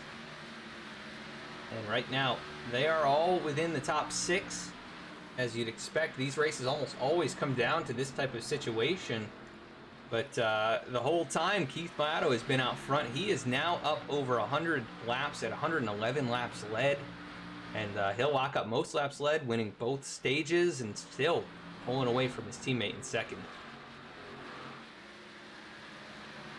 And these drivers are going to be looking for strategy's going to win this race tonight, it looks like. And we were talking about it earlier. How is this last stage going to play out? We had a couple of early cautions, but these drivers have no clue really what's going to happen the rest of this race. I do think if another caution comes out, they're going to bring it down pit road. I think that would be the right call, because that would possibly be your last stop. I think these drivers would be able to go about 90 laps on these tires. And the fuel, I think you can make it last that long as well. I would say your fuel window is about 90 laps as well. But it's a matter of your tires. You don't want to blow a tire. That ends your night. So I know they will pit if a caution comes out now. But the question is, will they pit again after that? And even if the caution does come out, or doesn't come out as a matter of that, they're going to have to pit under green, and that's where you're going to see the most time made up, in my opinion. Yeah, I'm taking a look at who's made how many pit stops, and right now, every driver, well, other than Jeremiah Vincent in the top 10, they've either made 2 or 3 stops. Ryan Gemmel, the latest to pit, so that's why he's making up so much ground right now. He's 14 lap fresher on those Goodyear Eagles, and he is actually closing in on Eric Hutton and AJ Stravato, so don't count the 6 car out. He's got a little trick up his sleeve here in terms of strategy. Still looking for that first victory of the season, also quick in qualifying. Yeah, it's going to come down to when you pit. If a caution comes out during the cycle, it could really shake things up as well. And these drivers up in front, their crew chiefs, are going to definitely be looking at that 6 car, 14 lap different tires, and he's making up a lot of time. So they're kind of going to wait and see how long it takes for him to even out with these drivers, but he's still closing in on them. And they're going to want to take this information very heavily and try to use it to their advantage with green flag pit stops to come up in about probably 40 laps. Yeah, Gemmel consistently 1 to 2 tenths quicker than the cars in front of him. He is closed all the way up to Eric Hutton now, and we'll see if he can make the pass on him with those fresher tires. One driver who's going the opposite direction is Saif Faries. He got passed up now by Chris Samard. And back to 7th, so continuing to fade here, but it may be strategic in what he's doing. We'll have to find out what he's doing exactly. He may have a grand plan in mind, and we've seen Saif try and pull some strategy in the past. But everybody chasing that 36 car, still out in front. Hatchel 1.1 seconds behind. Then another 0.8 back to AJ Stravato, 0.3 to this battle now for fourth as Gemmel all over the back of the 77. Still not able to make the move. He's gotten there, but still can't get around him. And there's the 77 opening up the door right there, I think. Yeah, Gemmel has great speed right now, and it's probably a large due in part as he slides up the track and almost tags the 77. Wow, that was close. That would have been very disappointing. And I just hear Ryan go on the radio and apologize to the 77 of Eric. That was very close, almost taking on a championship contender right there. He might be a little wary after that and back off the 6 car of Ryan Gemmel. And I was just about to say, it might not be a bad idea for the 77-48 to let that car by and possibly get a little racy with the 8 car. Yeah, we'll see if that's what ends up being the case. He's got to get back to the 77 first, and he is really struggling now. I think he superheated the tires trying to make that pass down low. We see the 41 car also coming down pit road here. That was Ostrowski coming towards the pit lane. Towards the rear Very of the field. early. Yeah. He's going to go 1 lap down, maybe even 2 laps down. Yeah, this will be good info for us to see how it all works out during a pit cycle. Here come the leaders. They'll put him at least 1 lap down now. Timmy Emanuele also goes a lap down, riding in the 15th position. We still have 14 cars on the lead lap. But Ostrowski into his box. That number 41 car, who's been battling it up all race long, right around the top 15. And we'll see when the leaders come back around. Here comes Mayato out of turn 4. And I think Ostrowski will go a 2nd lap down. It's going to be real close. Here comes Mayato at full speed. Ostrowski trying to get back up to speed. He will go 2 laps down, but he was about a half lap behind, I think, to start. So factor in about a half lap less than that if you're close to the front. He is just staying down here on the apron, going to let all these guys pass. And ooh, that's a tricky situation with 2 lap cars right around AJ Stravato and Eric Hutton. Gemmel shoots the gap. He'll go 3 wide with them, makes it pass cleanly. That was a bit hairy, though. Yeah, AJ and Eric were a lap car sandwich right now. They were very concerned of what those 2 other drivers were doing, and you saw the 48 car get very loose. That probably was due in part to having to adjust his line last second to adjust for those other drivers in his way. Yeah, you don't know what somebody's doing if they're down there on the apron. You don't know if they're coming up on the racetrack next to you or in front of you, or they're going to wait till you're past. So sometimes you got to be super conservative, and it really can throw you off. Taking a look, though, other drivers. Eric Lambert brought it down pit lane, but he has been on there for almost a minute and a half now, so more of a long stop for the number 3 car. And waiting for other drivers to bring it down, but no signs of other cars hitting. Yeah, I think it was a little too early to pit right there. Too much of a short pit, but we see the 41 car lock up his tires, almost get into the back of the 77 car. He is much faster than these other drivers right now, even though his speed wasn't up to par with theirs when they were on even tires. But the 41 car now faster with those new tires, and the 77 just going to let him right on by, and the 48 of AJ Stravato will probably let him right by as well as once he catches up to him. Yeah, you could see that speed in the center of the corner, just how much faster those fresh tires are. And we'll see when he gets past AJ, when he gets really a clean lap in. You can see he can just cut down on corner exit, though. I think AJ will probably let him pass.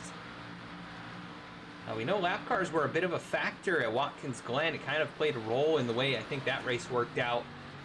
And could be the same scenario here with the pit strategy and pit calls. Ostrowski gets on by. We'll take a look at lap times. He was 0.6 faster even while making those passes, and I think he'll probably even be a couple tenths faster than that at the very least once he comes across the stripe this time. Yeah, making up time very quickly, but how long are those fresh tires going to last? And are we going to be able to see those fresh tires even out with these other drivers, or are they going to come to pit road sooner rather than later? I don't see anyone really coming to pit road for another 20, 30 laps though, minimum. Yeah, that time around, Ostrowski at 28 flat, about 3/10 off his fastest lap time of the race, and that was about 6 or 7 tenths faster than the race leader. So realistically, not that much of an advantage. I thought it would be more than that, but the fall off is really not too bad. The leader's only about 1.5 seconds slower than their fastest times of the night, and they've got almost 50 laps on those tires. That's pretty impressive. Yeah, tire fall off isn't too bad here tonight, and you have to weigh your risk. Is it worth going a lap down? Because you will go a lap down if you pit under green here to get those fresher tires, or do you want to try and pit with everyone else? I think you're going to see a couple different strategies from these playoff drivers, and especially with Eric and AJ falling further behind the 8 car right now, it's going to be difficult for them to make a decision, and they're not going to want to be on the same strategy because they're both competing for that win right now. Yeah, you're going to have to do something different, and it's how different can you be and still get away with it pretty much. It'll be very interesting to see how that shakes out. We've got some battles brewing, though, back here towards the back of the top 10. Nick Starling in 8th. You can see the Jeremiah and Josiah Vincent machines closing in on him as he is really struggling with the tires. Josiah not quite as loose that time around, but their lap times all very similar. So there could be a fun race between these three as they get closer to the pit cycle. I think I just heard the 44 car saying pit in. I'm not too sure. It was a little choppy, but we'll be looking to see him come down pit road here. Not this time, but maybe next time. We'll have to see. Saif is no stranger to strategy, and obviously right now he doesn't have the speed. He's 8.5 seconds behind the race leaders, and that time by another 2 tenths slower than Mayato, so he's got to figure something out if he wants any chance to win. And I hope for his sake that if he does pit now, it means that he wasn't saving tire or gas. And it looks like he is staying out, so I must have misheard something on our radio. I do apologize for that. But you do not want to see that 44 car pitting right now. That almost, so I feel like that would eliminate his chances at winning this race if the race were to go green. He just has been falling to the back, and we're hoping that it's because he's been saving and not because he's struggling. Yeah, he's been out here as long as all these other leaders, and definitely has used the tires up the most, I think. He's not going to be able to save to go to the end. That would be, what would that be? That's 115 or 120 laps. That's a long ways to go, and I just don't think with the 80% fuel load, especially the tires the way they are here in iRacing, I don't think you could go that far without potentially losing a tire or running out of gas. But he's got a buffer back to Nick Starling, so he can play with the strategy as much as he wants here without really losing any spots, and maybe just hoping for that yellow flag to fly at some point. Yeah, a little yellow flag would be safe saving grace here to a somewhat of an extent. It would close up the gap for him, but he still would have to make 6 passes at the very least to get back up there. And right now looking at Mayato leading the way right in front of Nathaniel Ostrowski, who's going to go back to 1 lap down. Still keeping an eye on pit road. No other takers. So Ostrowski really the outlier, and he's put himself in a very interesting situation. Right now 1 lap down and not even the lucky dog. Dallas Sullivan in 14th is the lucky dog, and he just had an issue possibly. He pulled way down through the dog leg. I don't know. He is well off the pace though. So issues for Dallas, maybe a flat tire. But he's letting all these leaders on by. Very respectful either way, and now he looks like he's back up to speed. So maybe it was just pulling out of the way for the championship drivers.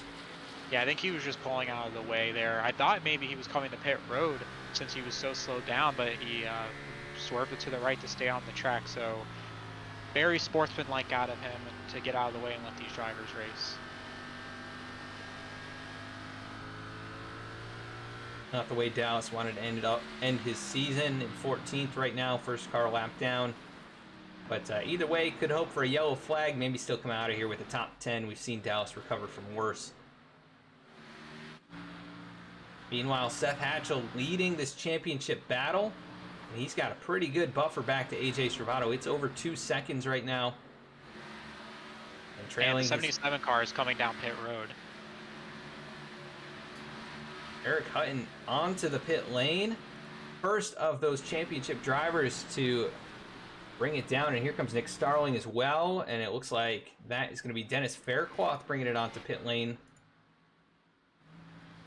So Eric Hutton, the first of your championship drivers to come down pit road and take some fresh tires here. We'll see how much it either helps him or hurts him here as the race goes on. Yeah, almost. Oh, and a mistake there. He pulled in and overshot the box. But that is a mistake. Not too bad. Yeah, not too bad though. Yeah, probably gonna lose him a few tenths. But let's see what the stop is. 14.4. We'll see what the pit lane time is. 44.3 is now Josiah Vincent and Alan Dice on pit lane as well. They're bringing it down. The rest of the leaders still staying out there. And no penalties to this point on pit lane as far as I can see. But when did these leaders bring it down? I know Mayato with a big buffer back to Hutton. He can afford to stay out probably 5 to 10 more laps. But not really any more than that. And he is in the wake of that 41 car, so probably feeling the effects of that. So maybe he should try and get out of that. But no sign of coming to pit road, as there's Josiah Vincent coming back out. And I think Keith and the other drivers should stay out a little bit longer. I still feel like it's a little too early to pit right before halfway. And that strategy, it could work out if you end up having them pit later and you kind of cycle your way through. But I just don't see pitting this early working out right now for Eric. I think staying out right now is the right call. Hope for a caution, and if you're Keith, you're managing this race, it's your call, but you don't want to be the last of those drivers up there to pit. If everyone else pits before you and then you pit after them, you're going to lose a lot of time off of that one lap of fresh tires and possibly lose the lead. Saw some smoke on the racetrack. I don't know if Timmy Emanuele blew up, but he is on the pit lane right now, so maybe a car's engine expiring, I don't know. It looks like AJ Stravato going to bring it onto pit lane. AJ second of the drivers to come down, and this is a championship winning or losing move potentially. We'll see where Hutton cycles out compared to AJ. It'd be really big for Eric to get the spot on him. He's been a bit better on the long runs, and with the track position that could only help. But here comes Mayato and Seth Hatchel. They're going to pit at the same time. That mitigates the advantage for the 48 potentially.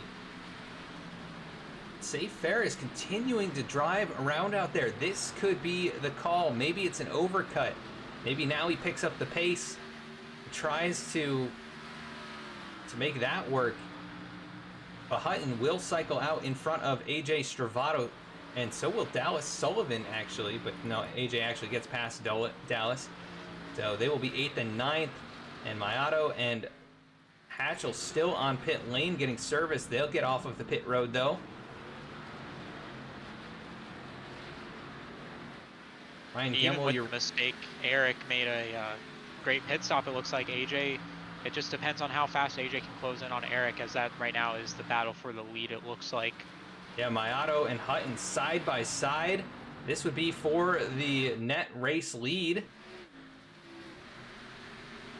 And Hutton with the advantage down into turn 1, but Mayato 1 lap pressure tires, and Mayato has not been in this situation at all tonight. And oh, Hutton, big wiggle right there, almost contact between those two. Down through the dog leg, Mayato maybe with an advantage now. And Eric doesn't have to beat Keith. Gotta know that. He doesn't have to race super hard here. He's gotta beat that 8 car, who he's already in front of. Yeah, it wouldn't be a terrible idea to let the 36 car by, honestly. He's burning his stuff up very quick and slowing himself up as well to let that 8 car catch up. And he's struggling. He keeps getting loose off of the corner here. I would honestly just let the 36 car by and fall in line and hopefully keep your distance from the 8 car. Looks like that may be what he's going to elect to do here as Mayato now regains that spot. But meanwhile, Chris Simard, Ryan Gemmel, and Saif Faries all pretty much right on top of each other. They have stayed out. The lap times have fallen off pretty seriously for those 3 drivers. But they are continuing to ride out here. They're going to be well behind the leaders. But it could still work out for them. They're going to have a lot of time to make up that ground. I think Saif is just praying for a caution. That's his only hope right now. If a caution comes out, it puts him in position to win this championship, and if it doesn't, he's going to be well behind the leaders. And there goes Simard onto pit lane. That leaves Gemmel as the race leader, and Saif Faries right there behind him. And that 8 car making the pass on the 77 car, he is very aggressive tonight as he came up into the 77 and doored him in that corner. So 8 car not playing any games tonight and moving up the field, getting back into the first place position for the championship. Yeah, I don't think they actually made contact. It was really, really close. It was about a foot between them, but yeah, about as close as you could possibly get. And Hatchel, I know he's been the brunt of some bad moves by other people, so he's the aggressor here tonight, and I think that's what it's going to take to win this championship. Right now, he's in the best spot. Still looking at Saif Faries, though. When does he bring it down pit lane? He struggled on these long runs, so I guess he's trying to keep this to as short a run as possible, but losing a lot of time in the process. Yeah, he's made his bet at this point, and he's going to have to lay in it because he just needs to stay out until he's almost out of fuel at this point, or until he gets passed by the leader, or basically gets passed by Keith. Not Keith, Seth. I do apologize about that, because Seth is really his competition here tonight, not Keith. Yeah, and taking a look at it, Chris Simard, who is in front of these two, he has come back on the track, and he is in the 11th spot right now. Dallas Sullivan still yet to pit from 10th. He has been out there 70 laps, and Chris is about to get a spot back from him. So not sure what's going on. I guess Dallas probably just hoping for a yellow so he can get back on the lead lap, but right now still scored 1 lap down. 48 also gets by the 77 as the 77 is starting to struggle and slow down very quickly. His tires, the extra 10 to 15 laps I believe he pit before everyone else, is really showing right now. Yeah, he pitted on 14 laps ago. Mayato pitted 8 laps ago, so he's got 6 lap older tires, which is definitely playing a role. You wouldn't expect it as much with the fall off, as little as it is. Here comes Gemmel into his stall. That leaves Saif Faries in the race lead, as well as Jeremiah Vincent in second. And what a little gift it would be if the caution fell now for Jeremiah to be in second and maybe a shot at the win. Saif Faries, he's hoping for that same exact thing. Right now leading the race, not a lot of time remaining. If he's going to make that pit stop, he's going to have to do it very soon, or he's not going to have enough laps to make up the ground he's lost. And here he comes, just as I'm talking about it. And this championship win is definitely gonna come down to luck. And obviously the A car has put himself in the best position to negate that luck if he had bad luck per se. But all the other drivers, AJ's just about 2 seconds behind Seth right now. They're on even tires. They're gonna all have to hope for a caution, and Seth's the only one who doesn't need a caution right now. Seth's got a good position to win right now this championship if no caution comes out, and I don't think the other drivers have anything for him. Yeah, he's been so smooth and consistent, just like all season. Only 2 race wins this year, but like last year, I think he's up there with the potentially most top 10s and top 5s. So not in victory lane as much as I'm sure he'd like, but either way, you can come out of the last race, the highest of your companions or your contenders, and you get that championship. It's all worth it to maintain that consistency and smoothness. As right now, Jeremiah Vincent continuing to show the way as he has stayed on the racetrack.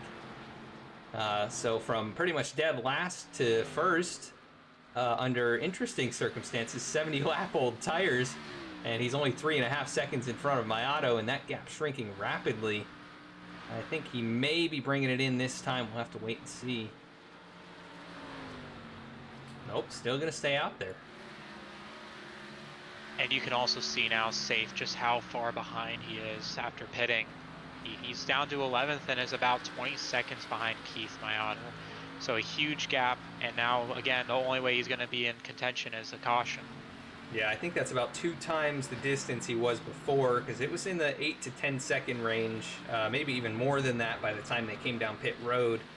But every lap that he stayed out there was another second to 2 seconds lost, and he stayed out an additional 11 laps. So it's just, you know, it just adds up so quickly, and he doesn't have a lot of time remaining. It's about 40 laps, but I don't think you can make up 22 seconds in 40 laps unless you are absolutely wheeling it.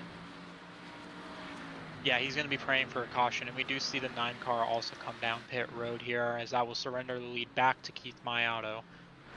Yeah, Mayato with 1.3 seconds over Hatchel, and then another 2.4 back to Stravato, and I don't know what AJ's got to do.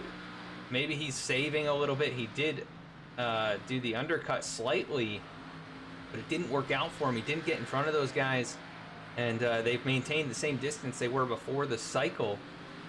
So he may be hoping for that yellow flag to fly. And right now, pretty spread out among this field. So we may not see a yellow flag. Yeah, green flag pit stops are done. They're going the rest of the way now on this race, and unless if a car wrecks, they will take tires more than likely if a car does wreck and bring out a caution. But 48 car, 77 car, and the 44 car of Saif, they're all extremely frustrated right now, especially someone like the 48 of AJ, who's just been so dominant all season, and to not be able to close the door tonight would be devastating to him.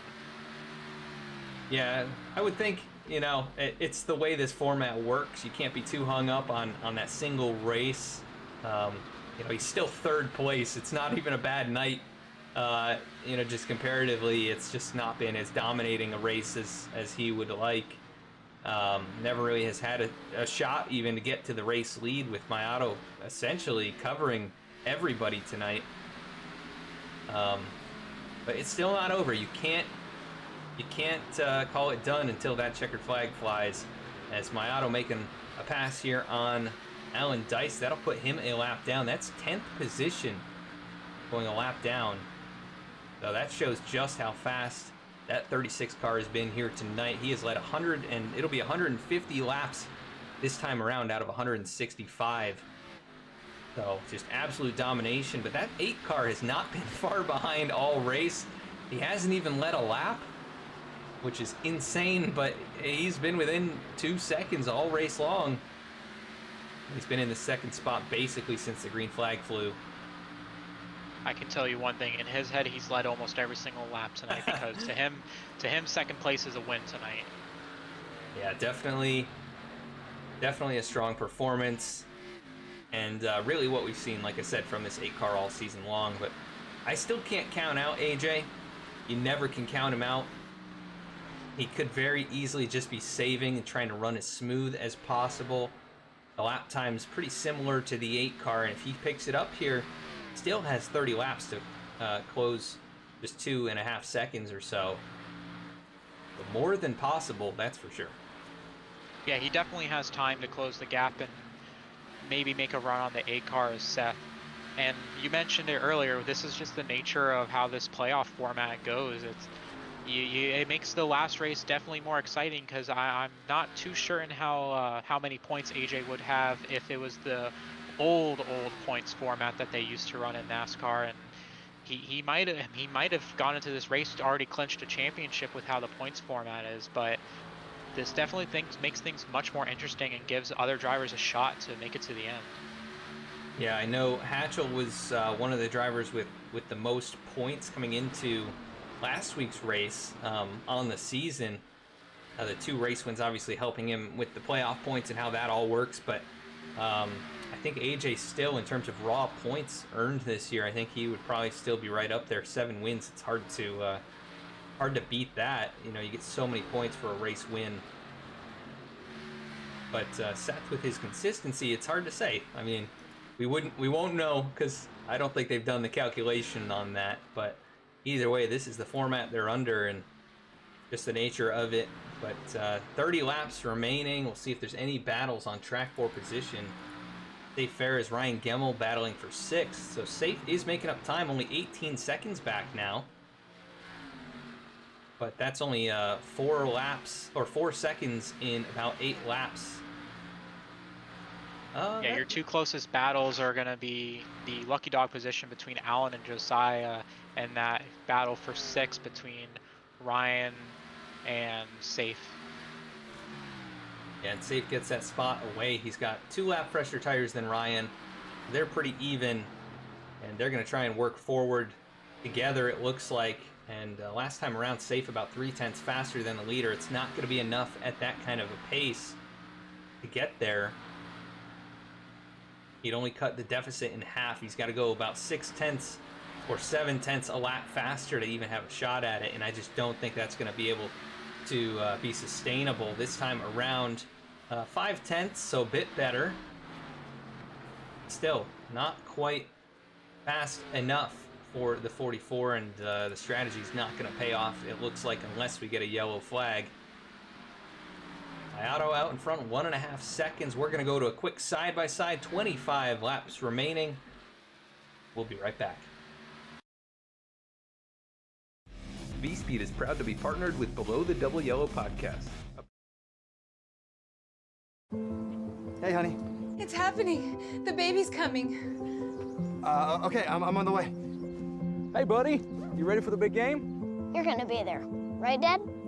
You can count on me. I wouldn't miss it for the world. Hey, honey, Josh's flight landed early. He'll be about 6:30. Can you make it? Okay. I'm on my way.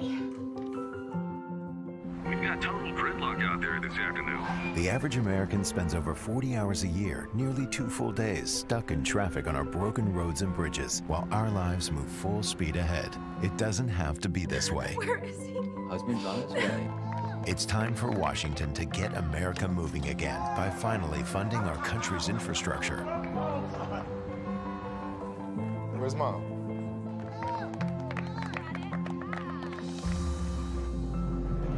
Tell Washington to fund America's infrastructure, because life won't wait. V-Speed is proud to be partnered with Below the Double Yellow podcast, a podcast for NASCAR fans by NASCAR fans. Listen to Nick and Joe discuss all the latest on-track action, available on Apple Podcasts and Spotify. V-Speed is also proud to present the 2021 Below the Double Yellow Cup Series, brought to you by the American Trucking Association, starting January 14th, 8:25 p.m. Eastern Time, Thursdays at twitch.tv/VSpeedSim. And back at the racetrack, things have not changed. It is still Keith Maiato and Seth Hatchel. And Hatchel has been matching lap times to the race leader, but behind him, Stravato and Hutton, they are fading about 0.2 of a second a lap slower than those top 2 drivers. Samard is pretty close in time to the leaders. Saif Faries as well. He's fallen all the way to even and still 15.5 seconds back. It looks like the drive for the championship going to come up short for Saif. And Eric Hutton and AJ Stravato hoping for that yellow flag for one more opportunity to try and make the pass on the 8 car. But everybody has been chasing Keith Maiato all race long. A dominating performance. You've seen him do this once or twice this season, and it's going to be a bit bittersweet coming to victory lane after missing out on this championship fight. That's one thing we haven't seen in real life is a driver, someone not in the championship, or actually win the race. Yeah, and we've seen it. I've seen it in other leagues before. I was actually in a league once where I won the championship. I think I finished 3rd in the finale race. There were a couple drivers that were just really quick that night that hadn't been there all season, and they You know, they showed up for that race, and they put down a great race and ended up winning. But it can work out like this, more so on iRacing. It's just the nature of the platform. You know, some drivers are really good at these mile kind of flat tracks, and some drivers are really good at the 1.5 miles, and it's just you know, sometimes it's interesting how it works out. Yeah, it is pretty interesting to see how these drivers have different strengths and different weaknesses, and it's just like any part of life. You're gonna be strong in some points and weak in others, and unfortunately for some drivers, it doesn't matter how strong you are at other tracks. If you're not strong at this track, you're not going to win the championship. So Seth putting on a great performance tonight, closing in actually on the leader right now, and still pulling away from third place 48 of AJ Stravato. Yeah, last just time. A great performance. We'll see what AJ's time is this time around, but he's actually picked it up about a 10th since we saw him kind of lagging back there. Laps are definitely clicking down. He's going to have to get 2 to 3 tenths a lap to catch up to those top two. We'll see if he is able to mount any kind of a charge. But the distance right now, 3.7 seconds or so up to Seth Hatchel. And you guys have enjoyed tonight's race and want to continue following along with the broadcast here on V-Speed and along with the Below the Double Yellow Cup Series, make sure to follow us on all these different platforms you see on the screen. Consider subscribing right here on YouTube. We do appreciate everybody tuned in tonight for this championship finale battle. And you can keep up with what we're doing week to week, night to night, as we post on social media on those platforms. And thank you again for tuning in here. We saw the 9 of Jeremiah Vincent get really squirrely trying to get up past the 48. Jeremiah in 9th position is actually past Josiah, and he pitted 20 laps later. So Josiah with issues during this last run, and he is falling back to 12th. But Jeremiah, he's got a good run going up to 9th. Great recovery for him. He is the first car a lap down, so if a caution does come out, he'll be in position to possibly gain more spots. And the 99 of Nick Starley also coming close to going a lap down, as Keith Mayato is only about a half of a turn behind him. Yeah, Nick in 3 and 4, right there behind Timmy Emanuele. They're racing it up. Nick really loose there as he works to the inside of the Golf Chevy Camaro. Mayato is closing in. He's only about a second behind. And looking at lap times again, they still pretty much equalize. The top 4 all within 0.04 of a second. And it's not going to work out for any of them other than Mayato at this point to win the race at that kind of a pace. But Hatchel, he's been matching times, occasionally beating the 39, but I don't think he's going to be close enough to make anything happen here with closing in on 10 to go. Yeah, time I think has run out for AJ to make any kind of ground on the A car of Seth Hatchel, and Seth Hatchel has no reason to push the issue here. He's got about a 4-second lead on AJ, and really can just take it easy these last couple laps, or last 10-12 laps it looks like, and kind of just ride home to victory as long as no caution comes out. Yeah, the closest battles on track that could produce some interesting action would be we've got Saif Faries closing in on the top 5. He's actually not far behind Samard. And Samard only about 5 or 6 car lengths behind Eric Hutton. So Hutton has really fallen off, pitting so much earlier than everyone else. Chris Samard taking advantage of that. 11 lap fresher tires, and Saif 6 laps fresher than him. Could be a battle for that 4th position. The final spot in the championship 4. Keith is getting held up by the lap car 99 of Nick Starling right now. Yeah, and this is interesting because Nick is he's on 5 lap older tires, but yeah, he's not really far off the pace. So there it looks like Keith is going to make the pass happen, and then Seth did close up about 4 tenths during all of that. Now down to 8 tenths behind. And 10 laps to go. Keith Mayato absolutely dominating tonight. And I don't know what else you can say. I mean, he's led all but 15 laps, 16 laps. Just absolutely incredible. He pretty much has not let the lead go at any point. The closest contender he had at any moment was Eric Hutton, and he had a tire advantage on him. So I don't know what else you can say. Dominating tonight. Seth Hatchel maybe equally as dominating in a different way. If Keith wasn't out there, he would clearly be the class of the field in that second position. And then AJ Stravato is just not able to muster up the pace here in this last run. He's 5 seconds behind the 8 car, 7 seconds further back to Eric Hutton. Seth still maintaining pace with the race leader. I mean, he's just matched times. He's just never had the position on him. And then looking at this battle back here for 5th, looks like Saif Faries has gotten around Chris Samard. Saif going to be fighting for 4th now with Eric Hutton, so he actually did make up ground with this strategy. Yeah, he's going to make up one more spot, it looks like, and finish 3rd, possibly out of the championship 4, but finishing 3rd out of the 4 is not what you want. You don't care about if you finish 2nd, 3rd, or 4th. You care about if you finish 1st, and he'll have to chalk it up as a learning experience and prepare for next season. That is $30 extra in his pocket, so he might push the issue a little bit. I mean, $30 is $30, but you know, still something. You want to get rewarded. It's better for than your nothing, efforts. that's for sure. Yeah, but the champion will get a $300 payout, and also they get a custom designed championship t-shirt from the V-Speed site.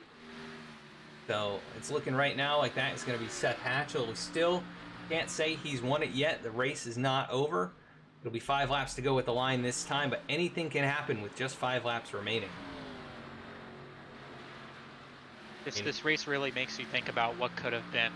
Keith Mayado just dominating tonight, and he would have been. We mentioned earlier he would have been in this championship fight tonight, and would have been in the lead and coming home almost as we are approaching 3 laps to go here in a little bit to taking home a championship. And unfortunately for him, it's not going to result in that. It will result in the win, but it is to what is, and that is Seth Hatchel looking like he will be your season champion.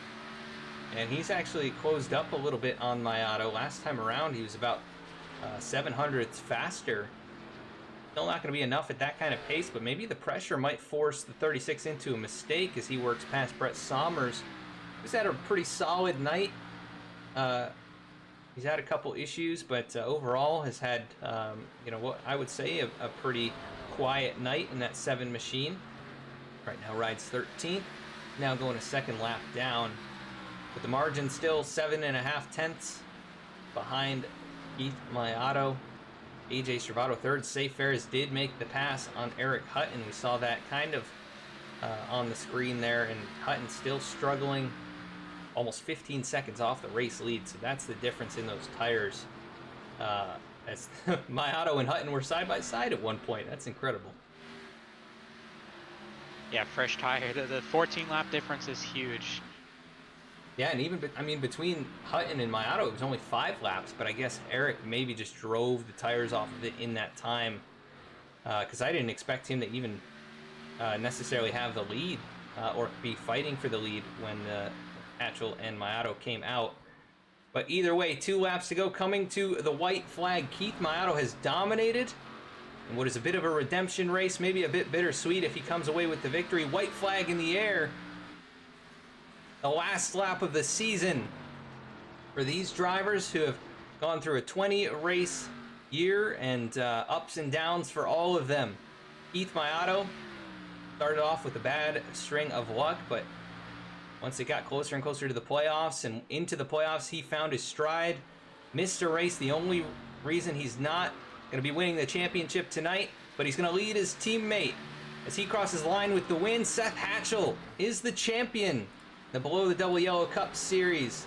What a drive from the 8 car. Not the fastest, but fast enough to do it here tonight. AJ Stravato 1 spot short. He'll finish 3rd. Saif Faries finishes in the 4th position, and behind him, Eric Hutton in 5th. All the championship drivers finishing in line 2nd through 5th. But they're all topped by the 36 car of Keith Mailata. What a dominating performance by him. Great performance for sure. 36 car just had it tonight. Did everything he needed to do to come out with the win tonight. And Seth Hatchel did everything he needed to do to come out with a championship tonight. And we might be seeing dual burnouts tonight as well. Something you don't see too often. I think you can see it in Formula One, but not in NASCAR typically. Yeah, we've seen it a couple times. Usually it's with somebody retiring. But that is not the case here. I think Seth Hatchel is doing his burnout. See Saif Faries back there as well. Saif happy for his teammates, I'm sure. And Team Red Speed well represented here in the finale, finishing in the 3rd position in the championship, that number 44 car. They all will burn it down. We'll go to commercial break. We'll be right back with the champion, Seth Hatchel, and then the rest of your Championship 4 drivers. We'll be right back.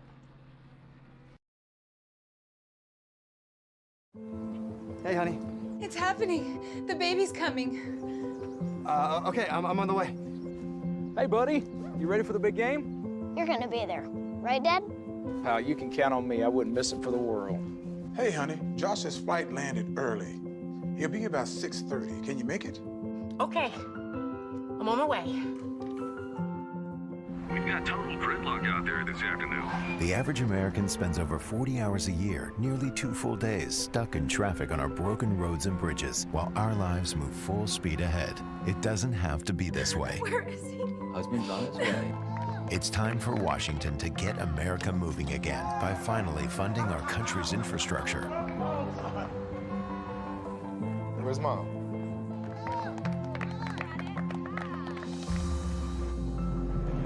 Tell Washington to fund America's infrastructure, because life won't wait.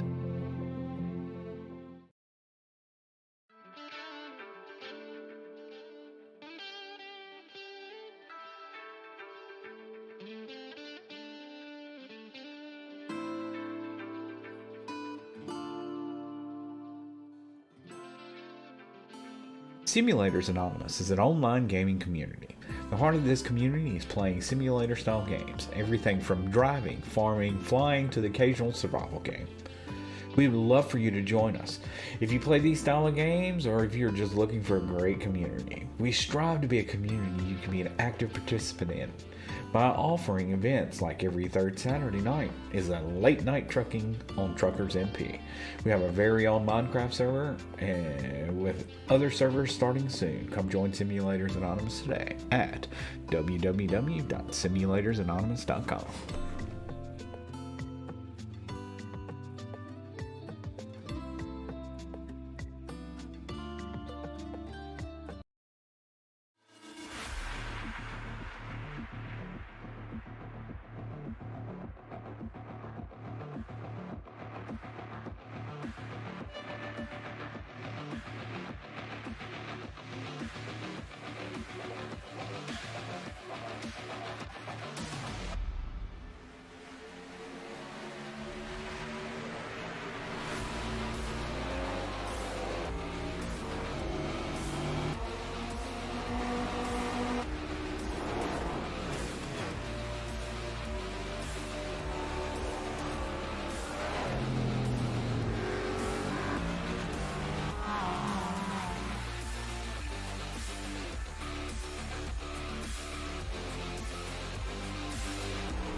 And back at the racetrack now, we're going to be bringing up our champion of the Below the Double Yellow Cup Series, 2nd place finisher here tonight, Seth Hatchel. Adam in the V-Speed booth. You got a copy?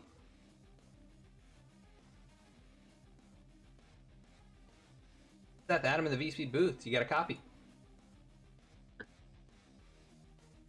Well, Seth, you didn't win the race here tonight, man. You ran a strong second, did exactly what you had to do, and if Keith wasn't out there, you would have been the dominating car of the night. But you, no matter what, take home the championship. What a great season for you. 2 wins, and then the championship here tonight. How are you feeling about getting it done at Phoenix and capturing your first below the BTDY Cup Series championship? I'm feeling great. To be honest, I wasn't real confident about tonight. I don't really care for this track, and I didn't really have any practice. Same sort of thing through practice too at the beginning of the session. Just fell a little off. And we got to the race, and I got to, I think, second or third or whatever behind Keith. And Keith was amazingly fast tonight. Congrats to him. And just settled in. AJ those restarts. He's always really quick, but just had something figured out on the long runs. Was able to pull away a little bit, and thankfully it went green there at the end. That helped me a lot. It feels like it never happens to me to get long green flag runs, but good time to have it happen. Yeah, definitely was the perfect time. A long race tonight, small field. We were kind of, primed for that. So we've seen you have, that long run speed, over your career here on sim racing and iRacing, and definitely all the factors came together here tonight. Was there anything you could have done to get that victory from Keith? I know you closed in a bit there at the very end. Yeah, I like to think we were pretty even, but I think he was probably just, backing up his pace to me. He was insanely quick. I couldn't believe how quick he was. He came in with like half an hour left in practice and hadn't turned a lap yet.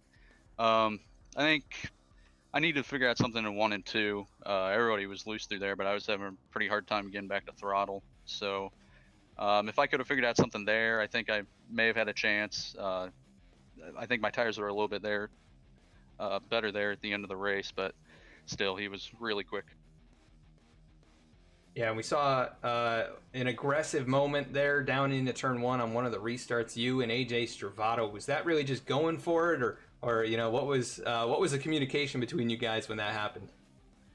I wasn't planning on doing it. Like I told my teammates in the chat, I wasn't planning on doing it. I was too busy staring at the back of his car, and I got on the brakes too late. But I'll be honest, once I got on the brakes, I figured it's a decent time to do it. I was sort of upset that we got damage out of it. I didn't think it was that hard of a hit. I'll have to go back and look at it. Maybe it was a harder hit, but sucks that we both, or I know he got damage. I don't know about me. Hopefully that didn't affect him too much, but I figured I gotta go for it.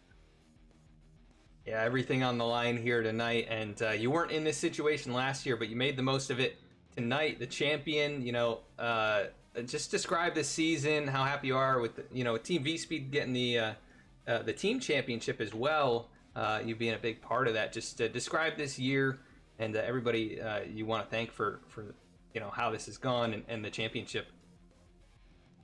Yeah, this year's been great. It was just Ryan and I last year for V-Speed, and so glad to have everybody else jump on board. Keith, Chris, Saif, Dale at points. Everybody for putting up practice sessions over the year. We put a lot more work in this year than we did last year, trying to practice, trying to get better than AJ, honestly. And I think we made some good strides of that. We, of course, got work to do, and work never stops, but really proud of the way our team performed this year. Yeah, winning the team championship, finishing 1-2 in the finale, winning the last race, the championship and the drivers championship. Keith gets rookie of the year. Definitely a successful season for you guys. Zach, I don't know if you've got any thoughts or questions for Seth before we let him go. My only question for Seth is, how are you going to celebrate, man? I'm not sure yet. I try not to get too, hyped up for these sort of situations. Try not to expect too much. Just come out here and do what I can. So I still got to figure that out.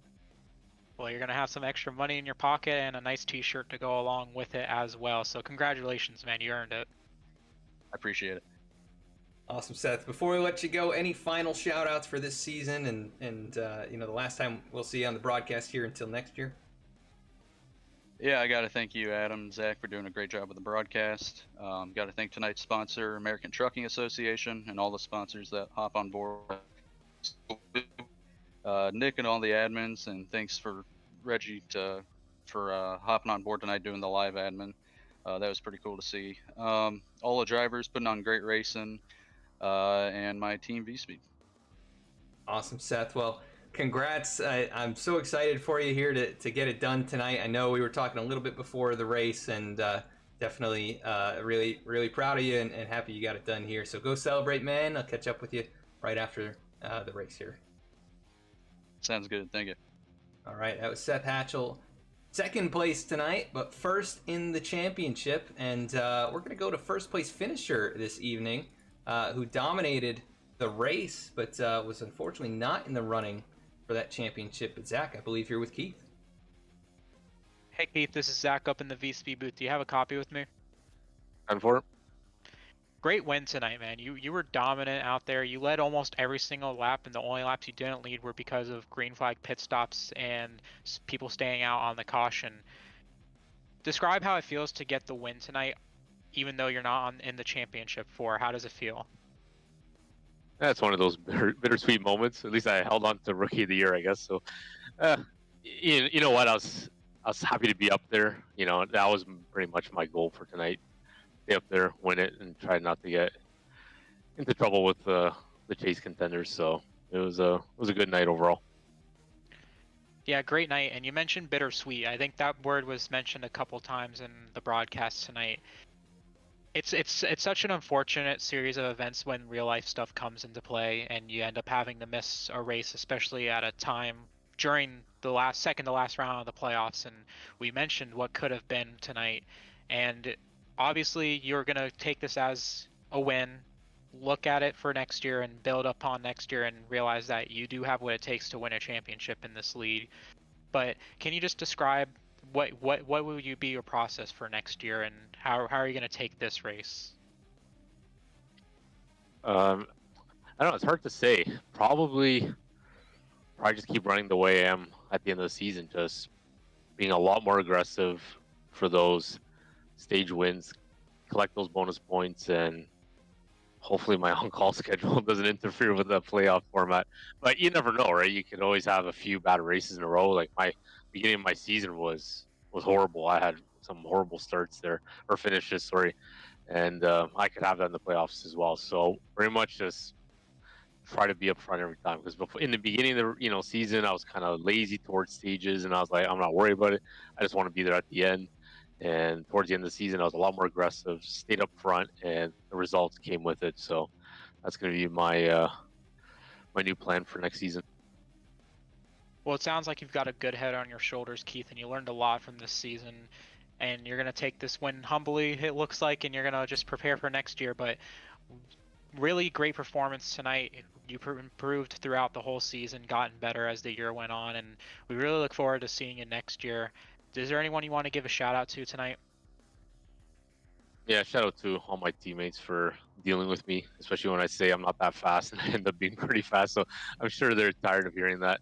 And everyone with below the double yellow, the whole crew, everyone with the broadcast, all the hard work, our sponsors, American Trucking Association for sponsoring the race tonight, just everyone involved, all the competitors.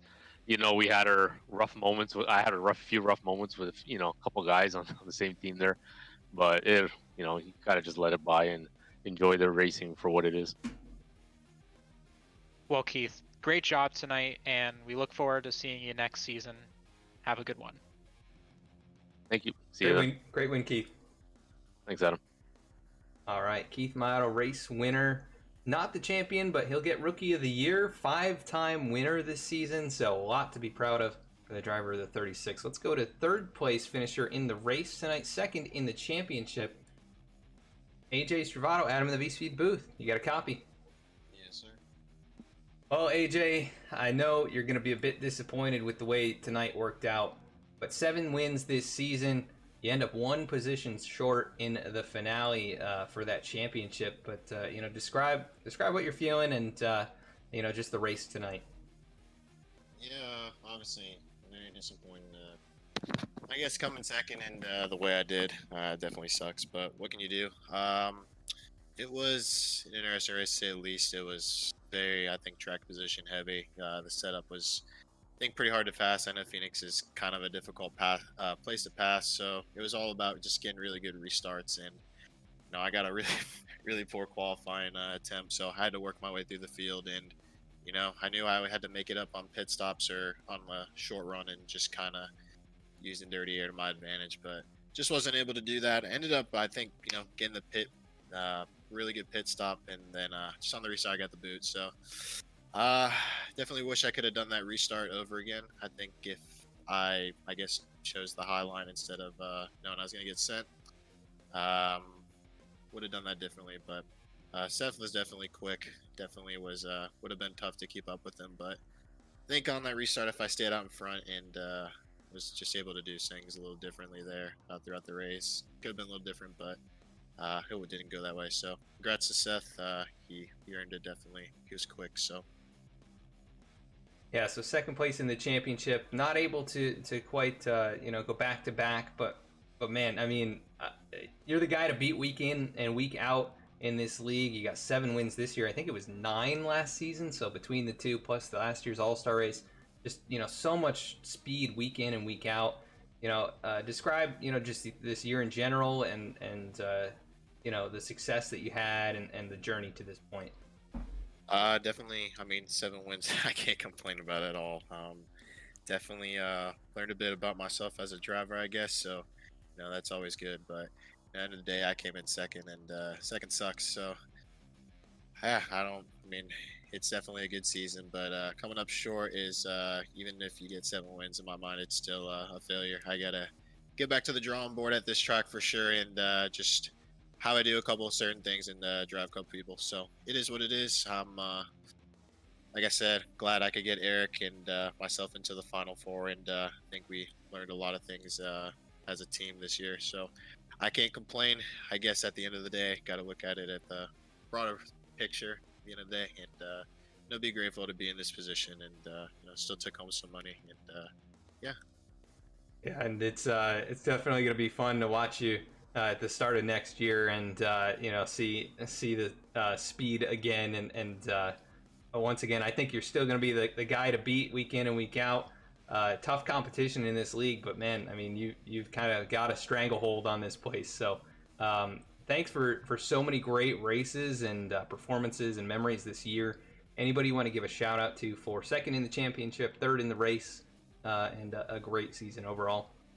Well, I definitely appreciate those kind words, dude. Means a lot coming from you. But definitely V-Speed, yourself, Adam, and Zach. Zach, you do a hell of a job, dude, watching these. Proud of you for starting off and doing such a good job. Obviously, American Trucking Association, all my teammates. And Seth, end of the day, man, he beat me fair and square, and I think he deserves a lot of credit. He's a great driver, and I don't think he gets the shine he deserves end of the day. And glad he got it, but definitely a little motivated for next season, and looking forward to the challenge.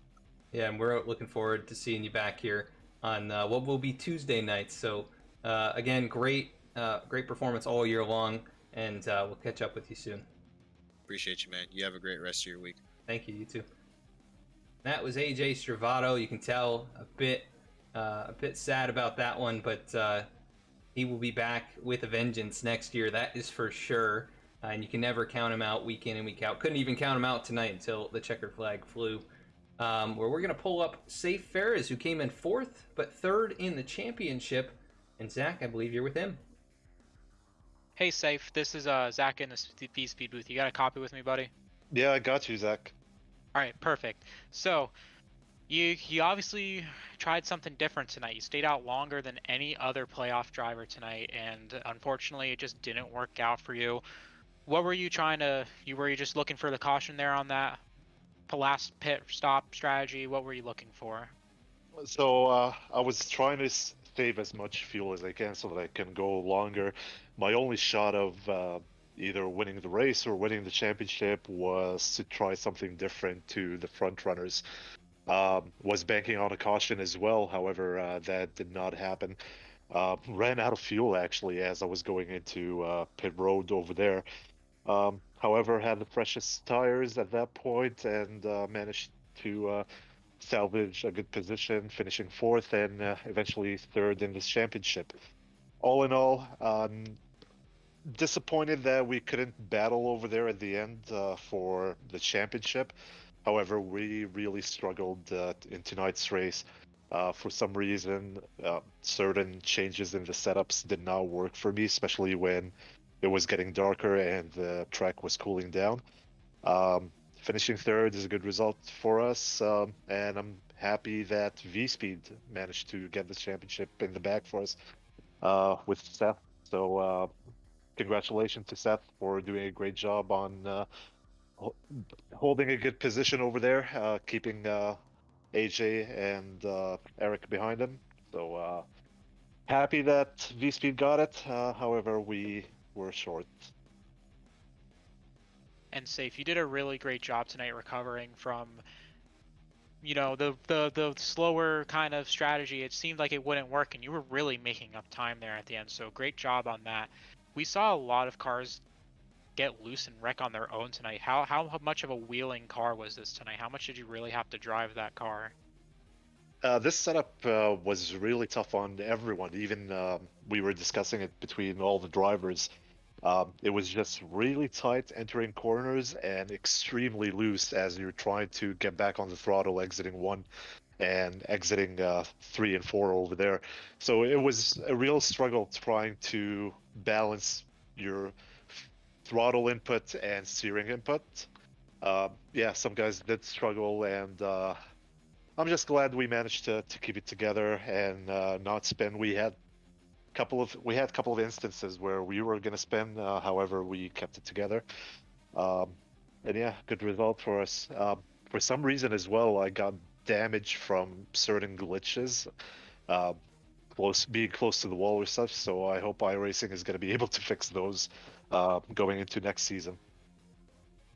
Well, nonetheless, Saif, you did a great job tonight, and a third place finish in the standings and a fourth place finish overall is nothing to kind of look away from. So we'll be looking for you next season to be just as competitive as we were this year. Is there anyone you want to give a shout out to tonight? I appreciate it, Zach. I actually, now that the season is over, I can't wait for the next one to start. Definitely a shout out to everyone in Below the WL, especially tonight when the guys were giving much respect to the championship 4 by getting out of the way and letting them pass. So everyone in the league, thank you guys for cooperating tonight and actually being respectful. Appreciate it.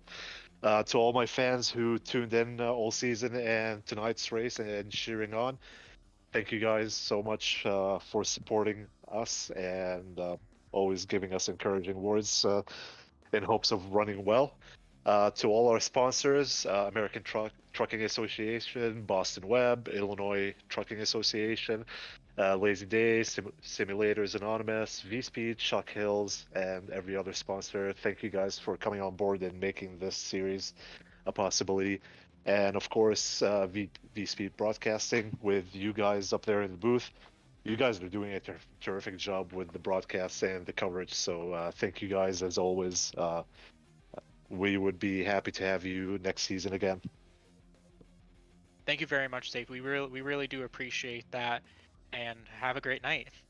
Yeah, you as well, guys, and I hope everybody enjoyed the race and the season. We finished off with 3rd place. That's better than nothing.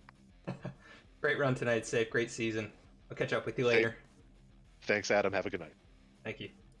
That is 4th place finisher in tonight's race. Next up, Eric Hutton, who ends up 4th in the championship, 5th place on track. Eric Hutton, Adam in the V-Speed booth. You got a copy? Yeah, I got you. Well, Eric, a solid run here tonight. At some points, looked like you were going to be, potentially the favorite. You had some great speed and midpoint and runs and a long green flag run at the end. You tried the undercut. Didn't end up working out for you, but, what was the car like tonight? And really, what was the plan there in the second half of this race? Yeah, the car was just flat out awful, to be honest. The right rear just wasn't in a track or something. You had absolutely zero feel when it was gonna slide out from under you, and when it did, it did the next 4 corners. You had to underdrive it, and the right rear was the only tire that wore on the car. I mean, I purposely pushed the right front in like the 3rd run, I think, and I mean Like it was 30% like higher than the right rear. It was just ridiculous. So that and that just made it impossible to pass. As soon as you got beside anybody, you just lost, a second in a lap. And so overall frustrating night, and tried to make it on the pit stop there, but just undercut didn't work there. So congrats to Seth though. He's definitely fast when he needs to be, and overall fun season. Just wish it would have ended a little bit differently. Yeah, and you had a couple wins here late in the playoffs, and you could really feel the momentum shifting for you. You had a kind of a struggle the first half of the year. You end up with 2 wins on the season, 4th place in the standings. Just describe this year overall and that progression from the start and really building that momentum late. Yeah, I don't know what it was, if it was tracks or just luck, but I was surprised to be pressured, I guess, going into not surprised, but I just didn't expect to be behind and the points coming in. So I guess I just kind of put a little more pressure on and gained some speed, and just trying to keep the Jeffrey scheme or go 2 for 2 with it, but just wasn't meant to be. So yeah, I don't know. Looking forward to next season though. Yeah, we're definitely looking forward to having you out there contending week to week. Obviously, with the momentum changing, I think you're going to be a threat from the get-go next year. You were very successful here last season as well. So, quite a few wins over the last 2 seasons, and obviously one of the best over there on Monday nights when we're racing. So, I look forward to racing you next week, the next few weeks, hopefully on Mondays. But fourth place in the standings, 5th on track here tonight, and a very successful season. At least the second half was very, very strong. So anybody you want to give a shout out to before we let you go? Yeah, I just appreciate everybody that puts the league on, and all the sponsors that they've gotten and support the league, and everybody puts in time and money, and everybody on my team. It's been a whole bunch of fun, and hopefully do it next season. Awesome, Eric. Well, congrats on a top 5 here tonight, top 5 in the standings, a couple wins on the way, and we look forward to seeing you race it up next year. All right, thanks. See you. All right. That was Eric Hutton, 5th place finisher, 4th of the championship 4. And that's going to do it for our interviews here tonight. Zach, any kind of final thoughts before we go through the full rundown? Just a great night. We saw a lot of sportsmanship between the drivers, a lot of respect between each other, and I know they're going to be coming out hungry next year for a new season and some wins in the championship towards the end of it as well. I also just want to give thank you to you, Adam, for letting me participate this last couple of weeks in the broadcast, and I really do appreciate the time that we've been spending and having a lot of fun, in my opinion, coming out here and broadcasting every single night. So I want to thank you for that, and other than that, I don't have anything else to say. Yeah, it's definitely been fun having you up here in the booth. It's been a change for me. I mean, broadcasting by myself for so long, and I used to broadcast occasionally with a second commentator, but man, it's great to hear your insight and then also get different perspectives and especially another set of eyes on the racetrack. It's been really good, and been a ton of fun, and appreciate having you up here so much. So yeah, definitely a fantastic season from these guys this year. Obviously domination tonight by Keith Mayato to take the victory. 184 laps out of 200 led. Seth Hatchel comes up second, only a half second behind him, and wins the championship that way. But let's go through the results, see where they all ended up tonight, and maybe I'll give a little talk on some of their seasons as well. But to recap tonight's race, 6 cautions, all of those coming in the first 2 stages. And then 8 total lead changes. It didn't seem like there were that many, but Mayato, he led pretty much all the green flag laps other than through pit cycles. So that's pretty much how tonight went. Keith ends up with 5 wins, winning tonight's race. Great season for him. Seth Hatchel, second, the champion here tonight. AJ Stravato, 7 wins this season. He'll end up 3rd in the standings. Saif Faries, he won at Watkins Glen. He'll end up 3rd in the championship, 4th on track. Eric Hutton, 2 race wins this year. He'll end up 5th on track, 4th in the championship. Chris Samards didn't get a race win this season, but so consistent. He'll end up 2nd in the Rookie of the Year battle behind his teammate Keith Mayato. 6th on track here tonight. Ryan Gemmel Also, didn't repeat his success with a win from last year, but was so close to advancing into the Final Four in a 7th place run tonight. Not too much to be frustrated or mad about in that one. So 7th place run. Nick Starling, who was fighting for a championship at this point last year, finishes 8th in tonight's race. First car 1 lap down. Only 7 cars on the lead lap, so that shows the speed of those top few cars. Jeremiah Vincent finishes in 9th.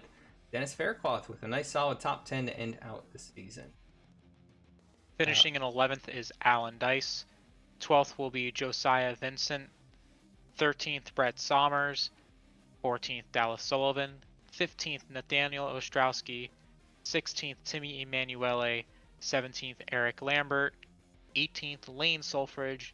19th, Zach Smith. 20th, Cody Atkins. And rounding off the field in 21st is Dennis Steele. Yeah, so a smaller field of drivers here tonight, but all those key players that have made this season what it is. And I want to thank all the fans, as always, that come out to each and every broadcast and support us here on V-Speed. If you've enjoyed what you've seen this year and look forward to seeing more week in and week out, we will still be bringing you the Virtual Racing League on Wednesday nights, starting back up next week.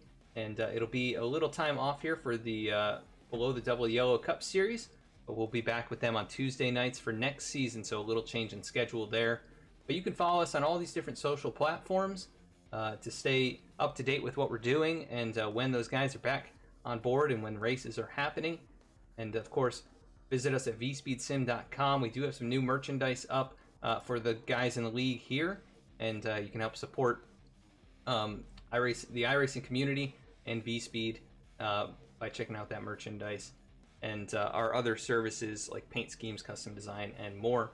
We want to thank all the sponsors that made this series possible, with the American Trucking Association, of course, the headlining sponsor, but everybody else like Simulators Anonymous, Boston Web Marketing, and so many more. Below the Double Yellow, of course, their podcast and all that they do here on iRacing. And it's not possible without you guys coming in and watching each week. So thank you so much. And until next time, have a great night and a great weekend.